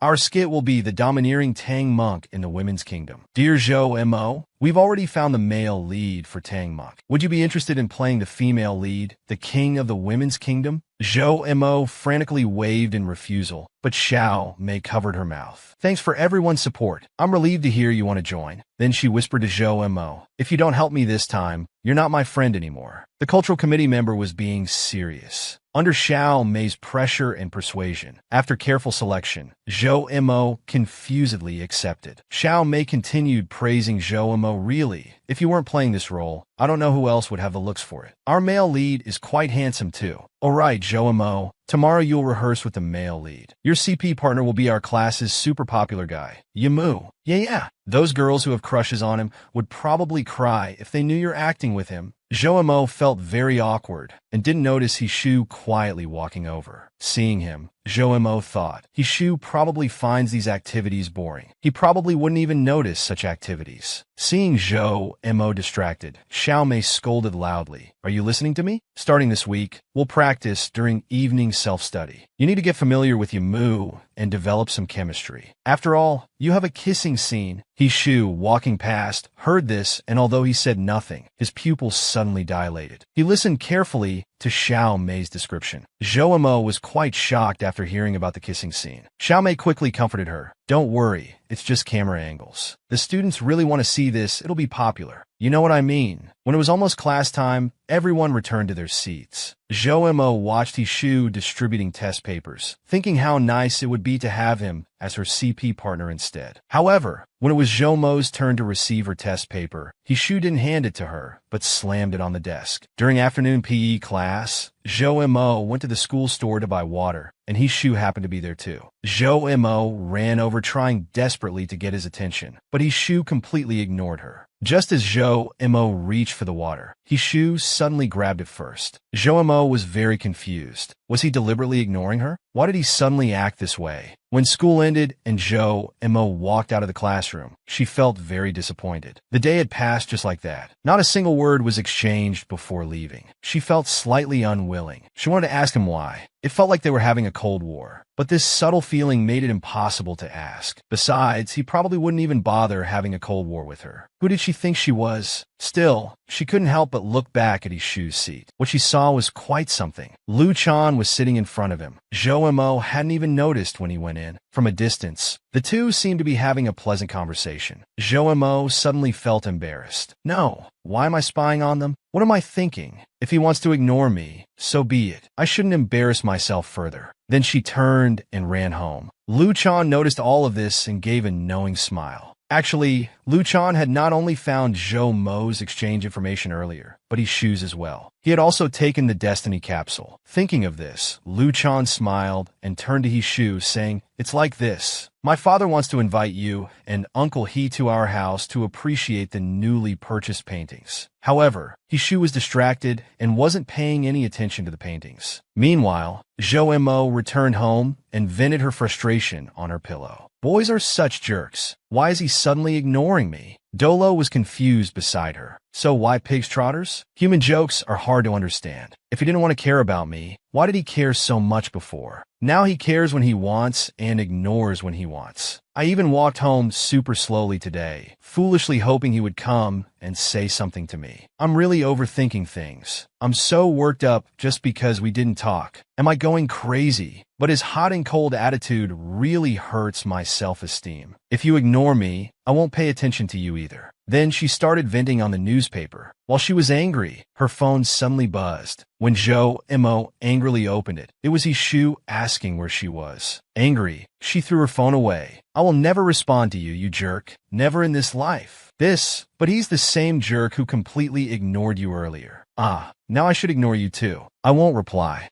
However, the double standard Zhou Mo ended up replying instantly, saying she was at home. Her face suddenly turned red. Why was he asking where she was? While she was confused, Zhou Mo was frustrated when she saw it. "Is this all you wanted to say?" From their chat history, it was clear that this tree suffered from severe emotional density, and it was terminal. Then he sent another message to Zhou Mo. "Why aren't you asking why?" Zhou Mo was confused. What did he mean? What why? Hishu didn't explain, but instead said what he had wanted to tell Zhou Mo all day. "Can you not perform in the show?" At this moment, Zhou Mo finally realized. Was he concerned about this? So this was why he was ignoring her. Why did she suddenly feel a bit happy? When Hishu received Zhou Mo's okay message, a smile spread across his face, and his bad mood instantly vanished. Lying in bed, Zhou Mo wondered, why did I suddenly get angry, and then suddenly become so happy? Her head was hot, her heart beating fast. Love had never been calm. While some were happy, others were sad. On the other side, Lu Shan was walking dejectedly. Dolo noticed something was off. "You seem unhappy. I just don't understand why Hishu would like her. She's so clumsy and not strong at all. Don't worry, I don't take her seriously. She's just blocking my access to the He family's connections." After hearing this, Dolo said, "You've never taken anyone seriously. You've been like this since the day I met you. You're the coldest girl I've ever met. That's why I like you." Lu Shan responded helplessly, "But Hishu doesn't like me. Does he really like that girl? He traded his memories of her as a price." Lu Shan glared at Dolo. "Didn't you see what he got in exchange? So, can you help me one more time? I want to see their memories in the substitute driver." Who would have thought that after receiving Hishu's message yesterday, Zhou Mo would be so happy? She couldn't focus on studying all night and spent the morning breaks catching up on homework. Though they still hadn't spoken today, not even making eye contact, she didn't feel anxious like yesterday. Instead, she felt at peace. She was happy thinking that not talking or seeing each other was fine. While Zhou Mo was lost in thought, someone suddenly bumped her elbow. She turned to see Hishu sitting beside her. She wondered why he suddenly sat so close. Hishu simply said, "Come out," and left his seat. Zhou Mo followed him out of the classroom. Now alone, she wondered what Hishu wanted to say. Hishu slowly began. "About last night, I don't know why I was being so petty, asking you not to perform. I thought about it later. I was wrong. If you really want to perform, you should go." Zhou Mo smiled knowingly. "But I already told Xiao Mei I'm quitting. Xiao Mei just told me they found a replacement. Even if I wanted to perform now, there's no chance." Then Hishu turned to face the wall and apologized. "This is my fault. In that case, let me make it up to you.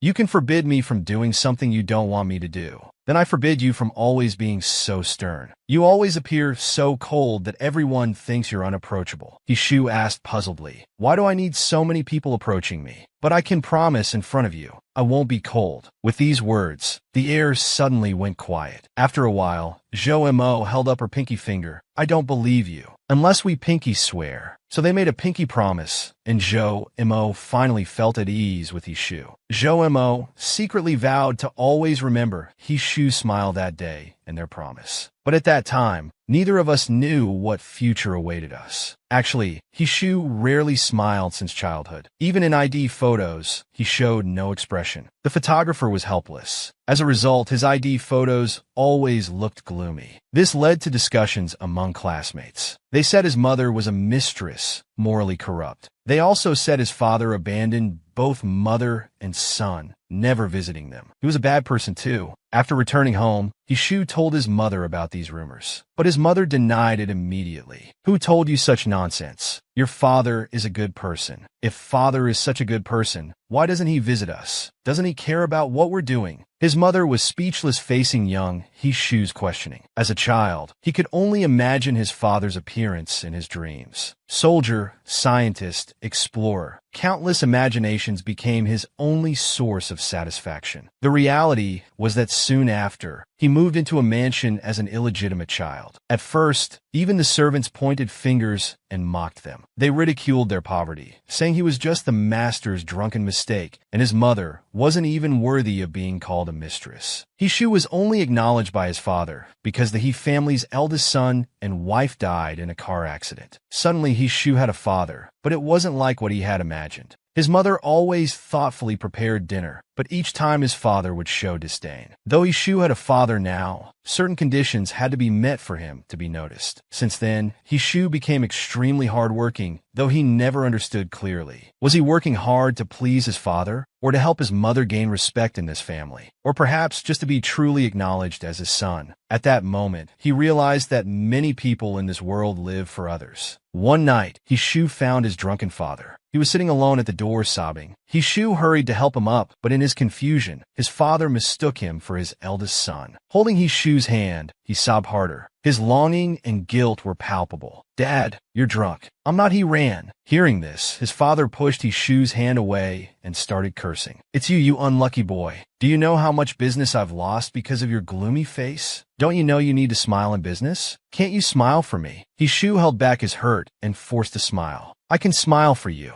Dad, let's go rest. But he was pushed away again. You smile when I tell you to? Are you a robot? Getting more agitated, he pushed Hishu down the stairs. Blood immediately flowed from his head, but he felt no pain. He just found it strange. Before, when living with his mother, they had been harassed by drunk men many times, but he had never been afraid no matter how rough they were. But this time, the image of his father from his dreams kept replaying in his mind. All those images finally overlapped with reality. That time, all his dreams shattered. Meanwhile, 14-year-old Zhou Mo was so much happier compared to Hishu. The mischievous boy played with cats and dogs every day, and his mother loved him deeply, though she was strict. During the summer vacation of his 14th year, his grandfather went to a big hospital in Sea City for surgery due to health issues. He and his mother temporarily stayed at his aunt's house in Sea City, so they could frequently visit his grandfather in the hospital. It was then that he first met Hishu, who was hospitalized after falling down the stairs. Later, he often saw him in the hospital courtyard on weekends, always looking preoccupied. That rainy day, a stray cat jumped onto him. Hishu reacted strongly. He shouted and threw the orange cat away. Zhou Mo quickly called for the cat, trying to comfort the frightened animal. Because of this, he developed a prejudice against Hishu. So this person is really hateful, acting all melancholic, but he's just evil inside. Although this weird person ruined his mood, overall, the hospital courtyard was quite comfortable, with flowers and grass, and a Huang to draw with alone. Everything was so peaceful. That day, Hishu was in his wheelchair, yelling at the stupid cat again. Zhou Mo heard it and rushed over worriedly. It's that person's voice again. What is he going to do to the Huang? Just as Zhou Mo was about to intervene, Hishu suddenly took out some cat food. Zhou Mo was confused. He specifically brought food for the Huang? So he's actually a gentle person inside. Maybe I misunderstood him. He probably isn't a bad person after all. While thinking, Hishu suddenly noticed Zhou Mo behind the pillar. Oh no, he looked over. I'd been staring at him unconsciously. Hope he didn't notice. When he peeked back, he found his shoes staring directly at him. Their eyes met. Zhou Mo ran away shyly, accidentally dropping a drawing on the ground. Fate is strange. Just yesterday, he still hated that person, but everything began to change with that eye contact. That day, when Zhoumo's mother wasn't there, his grandfather called out to him in convulsions. Zhou Mo rushed over frightened. "What's wrong, Grandpa? What's happening?" "Grandpa, I'm here. This is bad. Is it a seizure?" The call button is broken. Panicked, he shouted at the door for help, but no one responded. Just as he was about to run out to call a nurse, his grandfather grabbed him tightly. At that moment, Hishu was passing by the room in his wheelchair and saw everything. He quickly turned his wheelchair to go get help. However, unfortunately, his wheelchair got stuck in a gap at that moment. He used all his strength, but still couldn't move an inch. Fortunately, the nurses arrived in time. His grandfather was safe, and the room's button was replaced. Zhou Mo hurried to thank the nurse, but she said, "Don't thank me. You should thank the boy from room 470, the one in the wheelchair." Despite his severe leg injury, he jumped off his wheelchair. I was terrified when he limped to the office. If it weren't for him, your grandfather's situation would have been dangerous. Zhou Mo immediately thought of Hishu. So he was the one who called for help. Is his leg okay? We did a checkup right away. Fortunately, there's no serious damage. But this child was too reckless. If it had caused secondary injury, his leg wouldn't have gotten away with just a fracture. Zhou Mo was deeply moved after hearing this. He actually saved my grandfather. He's the kind of person who would selflessly help strangers. How should I thank him? So the next day, Zhou Mo waited in the hospital courtyard. Why hasn't Hishu appeared yet? But wouldn't giving him that thing be too embarrassing? However, when Hishu quickly wheeled past him, Zhou Mo felt shy and his mind went blank. Then he desperately encouraged himself. "Come on, Zhou Mo, get it together. You just need to give him that thing. It's not something weird." Just as Zhou Mo gathered his courage to turn around, Hishu was already behind him. Their eyes met, and it was very awkward. Zhou Mo broke the awkwardness first. "Hi, I'm Zhou Mo. Thank you for helping to find the nurse that day." Hishu didn't reach out to shake hands, but instead shyly scratched his head. Zhou Mo thought he disliked the smell of his hands. That's how they met in such a strange way. "Anyway, thank you.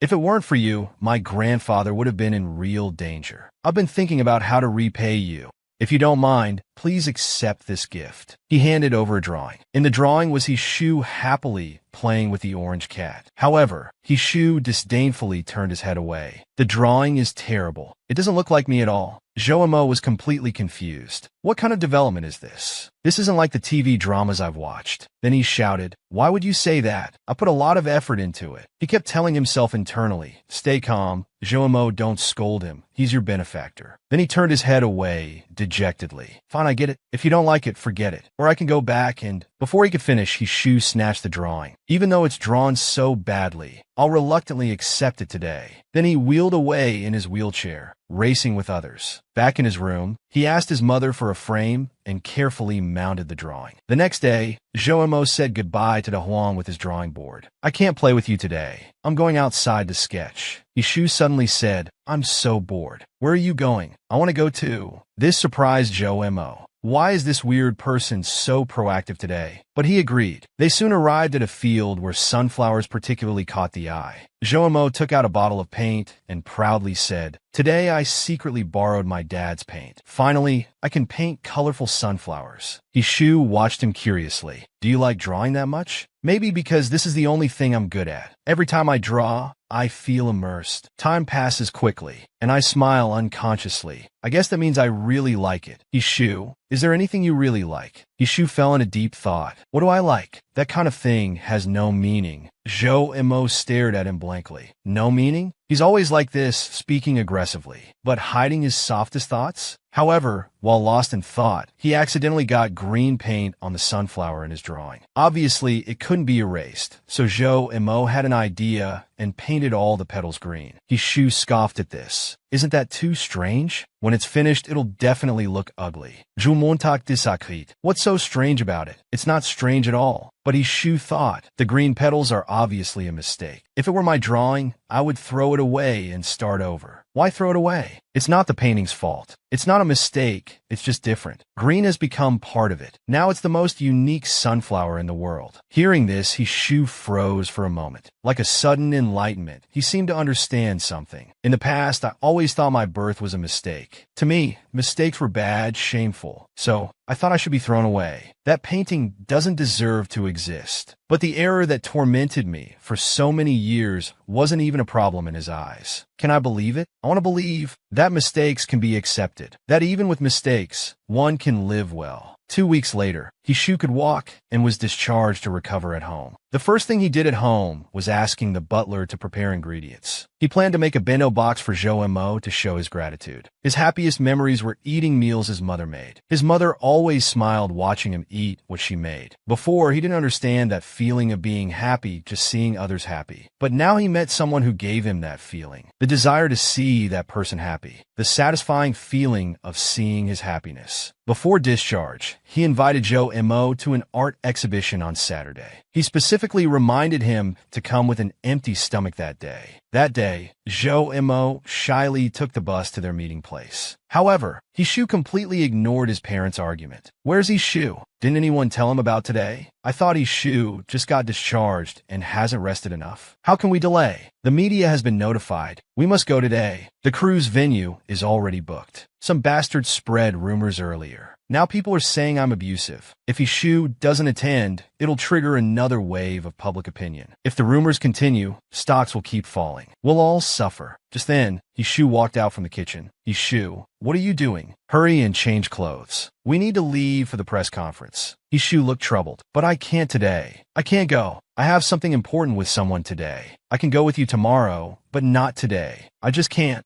You must go today. What's that in your hand? He reached to grab it. When he grabbed it, he felt a burning sensation. Burned! Mr. He threw the box away. The bento spilled everywhere. Mr. He became furious. Hishu, what are you doing? My name is Jo-mo. In the summer when I was 14, I met this strange person. He looked fierce, but was actually gentle. Sometimes, I felt he was full of secrets. But strangely, every time I saw him, my heart would beat like never before. At 14, I didn't understand what that feeling was. But if you ask me what's been the happiest thing in these 3 years, I think it's meeting him. For the promise date, Jo-mo arrived half an hour early, constantly checking his appearance. On the way, he couldn't help wondering what the thing Hishu said he'd give him would be. Would it be some foreign snacks? Or takeout? He couldn't possibly cook, right? Or maybe something to prank me. Jo-mo, what are you mumbling about? Stay calm. You're getting too excited. But I really want to see him. Meanwhile, Hishu was being scolded by his father. A grown man doing such worthless things. Aren't you ashamed? I didn't put so much effort into raising you to do such stupid things. When Hishu tried to pick up the spilled food, his father stepped on it. Don't pick it up. Come to the press conference. Now! His mother pleaded worriedly. Yaohua, don't be like this. The child hasn't fully recovered. Let him rest more. But his father pushed her to the ground heartlessly. He looks perfectly fine to me. Always messing around with nonsense. This is indeed the good son you raised. Hishu couldn't take it anymore and shouted, Enough! What's there to argue about? I'll go with you. Then he changed into a suit and got in the car with his father. Later, father and son arrived at the press conference. Hishu spoke for his father, saying the domestic violence rumors were false. He even praised him as a good person. Afterward, Mr. E mobilized all media and bought off the negative PR, redirecting public opinion. Then he ordered the butler to suppress all hospital information, preventing anyone from knowing Hishu was there. Meanwhile, Jo-mo waited at the hospital entrance until closing time. Unwilling to give up, he ran into the hospital. But all the nurses on duty had been bought off, claiming there was no Hishu in their system. Jumontak was confused. How could there be no such person? You told me before he saved my grandfather. No, don't ask me anymore. I don't know anything. The head nurse came out and said, if he existed, we would have told you already. Listen to Andy. This person really doesn't exist. Don't make things difficult for everyone. Jo-mo ran out like a madman. No such person? How is that possible? He was here all along. When he ran to Hishu's ward, he saw the messy state inside. Why did you leave in such a hurry? Jo-mo picked up the patient card from the floor. You didn't even take everything. I felt wrong before, but now I'm just worried about you.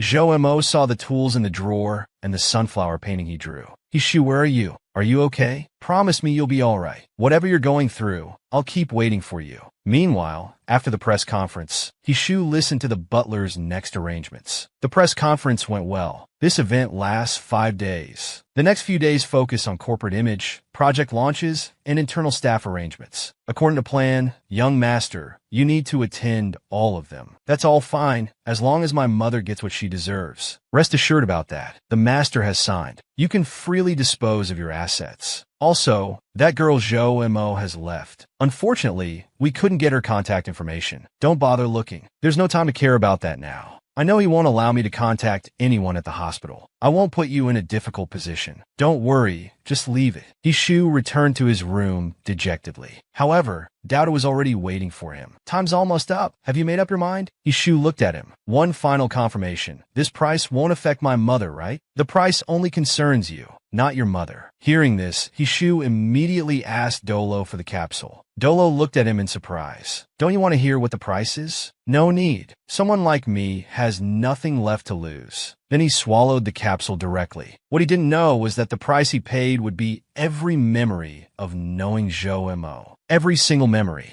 But his wish after taking the capsule was to meet Zhou Mo again in the future. This was all that Luchan glimpsed in Hishu's price. Back to the main timeline, it was now deep winter. That day, Zhou Mo dressed up nicely because Hishu had invited him to buy study guides together. Zhou Mo arrived early at the Xinhua bookstore, feeling awkward about where to stand. Strange, I'm suddenly so nervous. I hope he comes a bit later. When he turned around casually, he found Hishu was already beside him. He was so startled he cried out. Hishu quickly pressed his hand over Zhou Mo's mouth, gesturing him to be quiet, because they were in a bookstore. After a while, they both realized their position was a bit too intimate. When Hishu withdrew his hand, he found it covered in saliva. Come to think of it, counting childhood, this wasn't the first time going out alone with Hishu. But looking carefully now, he had grown into a young man. His neck and hands were slender, and he'd grown much taller. Even his gentle expression had a dignity that wasn't there in childhood. While lost in thought, suddenly Xiao Mei appeared, calling out to Zhou Mo. Seeing her, Zhou Mo felt a chill down his spine. Oh no, running into a classmate. With that loud voice, everyone will know about this tomorrow. I'm out shopping with Chio. Is our whole class at the bookstore today? Are you alone? What are you buying? Zhou Mo nervously stammered lies and quickly made an excuse to leave. After Zhou Mo left, Xiaomei walked straight to Hishu and greeted him. If others find out we came together, due to previous bullying, Zhou Mo feared being mocked again for being with Hishu and worried Hishu would be upset. In his insecurity, he quickly hid in a secluded spot, constantly asking himself, do I deserve to stand beside him? While thinking, Hishu suddenly poked his head around. Are you hiding? No, I'm just waiting for you here. However, Zhou Mo couldn't bring himself to look Hishu in the eyes. Hishu suddenly spoke. Didn't you just say you came alone? Are you embarrassed to be out with me? No, that's not it at all. I was attracted by this book. Yes, this one. I was so eager to read it that I came here. However, the book he randomly grabbed turned out to be a pig breeding manual. Seeing this, Hishu burst out laughing. That's exactly something you would do.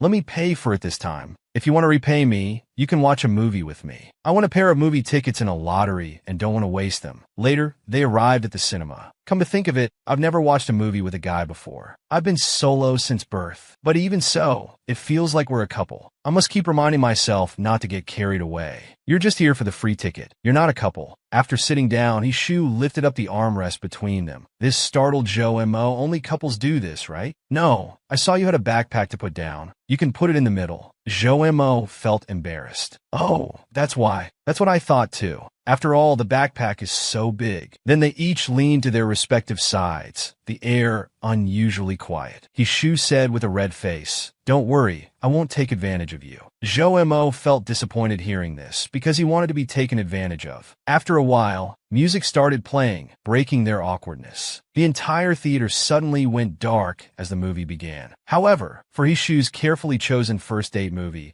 it turned out to be The Fountain founding of a republic. Zhou Mo immediately became unsettled. Wait, what's with this movie? The founding of a republic? Are you sure we didn't pick the wrong movie? And what's with his expression? He's clearly watching the movie very seriously. Then he asked to confirm, are we in the right theater? Yes, what's wrong? I rarely watch movies like this, so I'm a bit surprised. Hishu righteously said, don't you like it? Actually, we should watch more movies like this to understand how precious our happy life today is. Zhou didn't say anything more, just feeling like he was under some spell. Even though it was a lottery-won ticket and such a serious movie, every minute felt suffocating. While thinking, Hishu suddenly leaned over. Did you see that? The one who just died was a real man. From Zhou Mo's expression, his inner feelings were clearly very complicated. Fortunately, the movie ended soon after. After leaving the theater, we seemed to have developed an unspoken understanding. We walked aimlessly on the street, one in front of the other, maintaining this subtle distance. When they saw an old lady selling things on the street, Hishu suddenly stopped. Looking at her stall, there were only 2 pink hair clips left. Hishu squatted down and said he would take them all, probably because he saw how difficult it was for the old lady in the cold weather. Hishu refused the old lady's discount and bought them at full price. Hishu suddenly took one out. This is for you.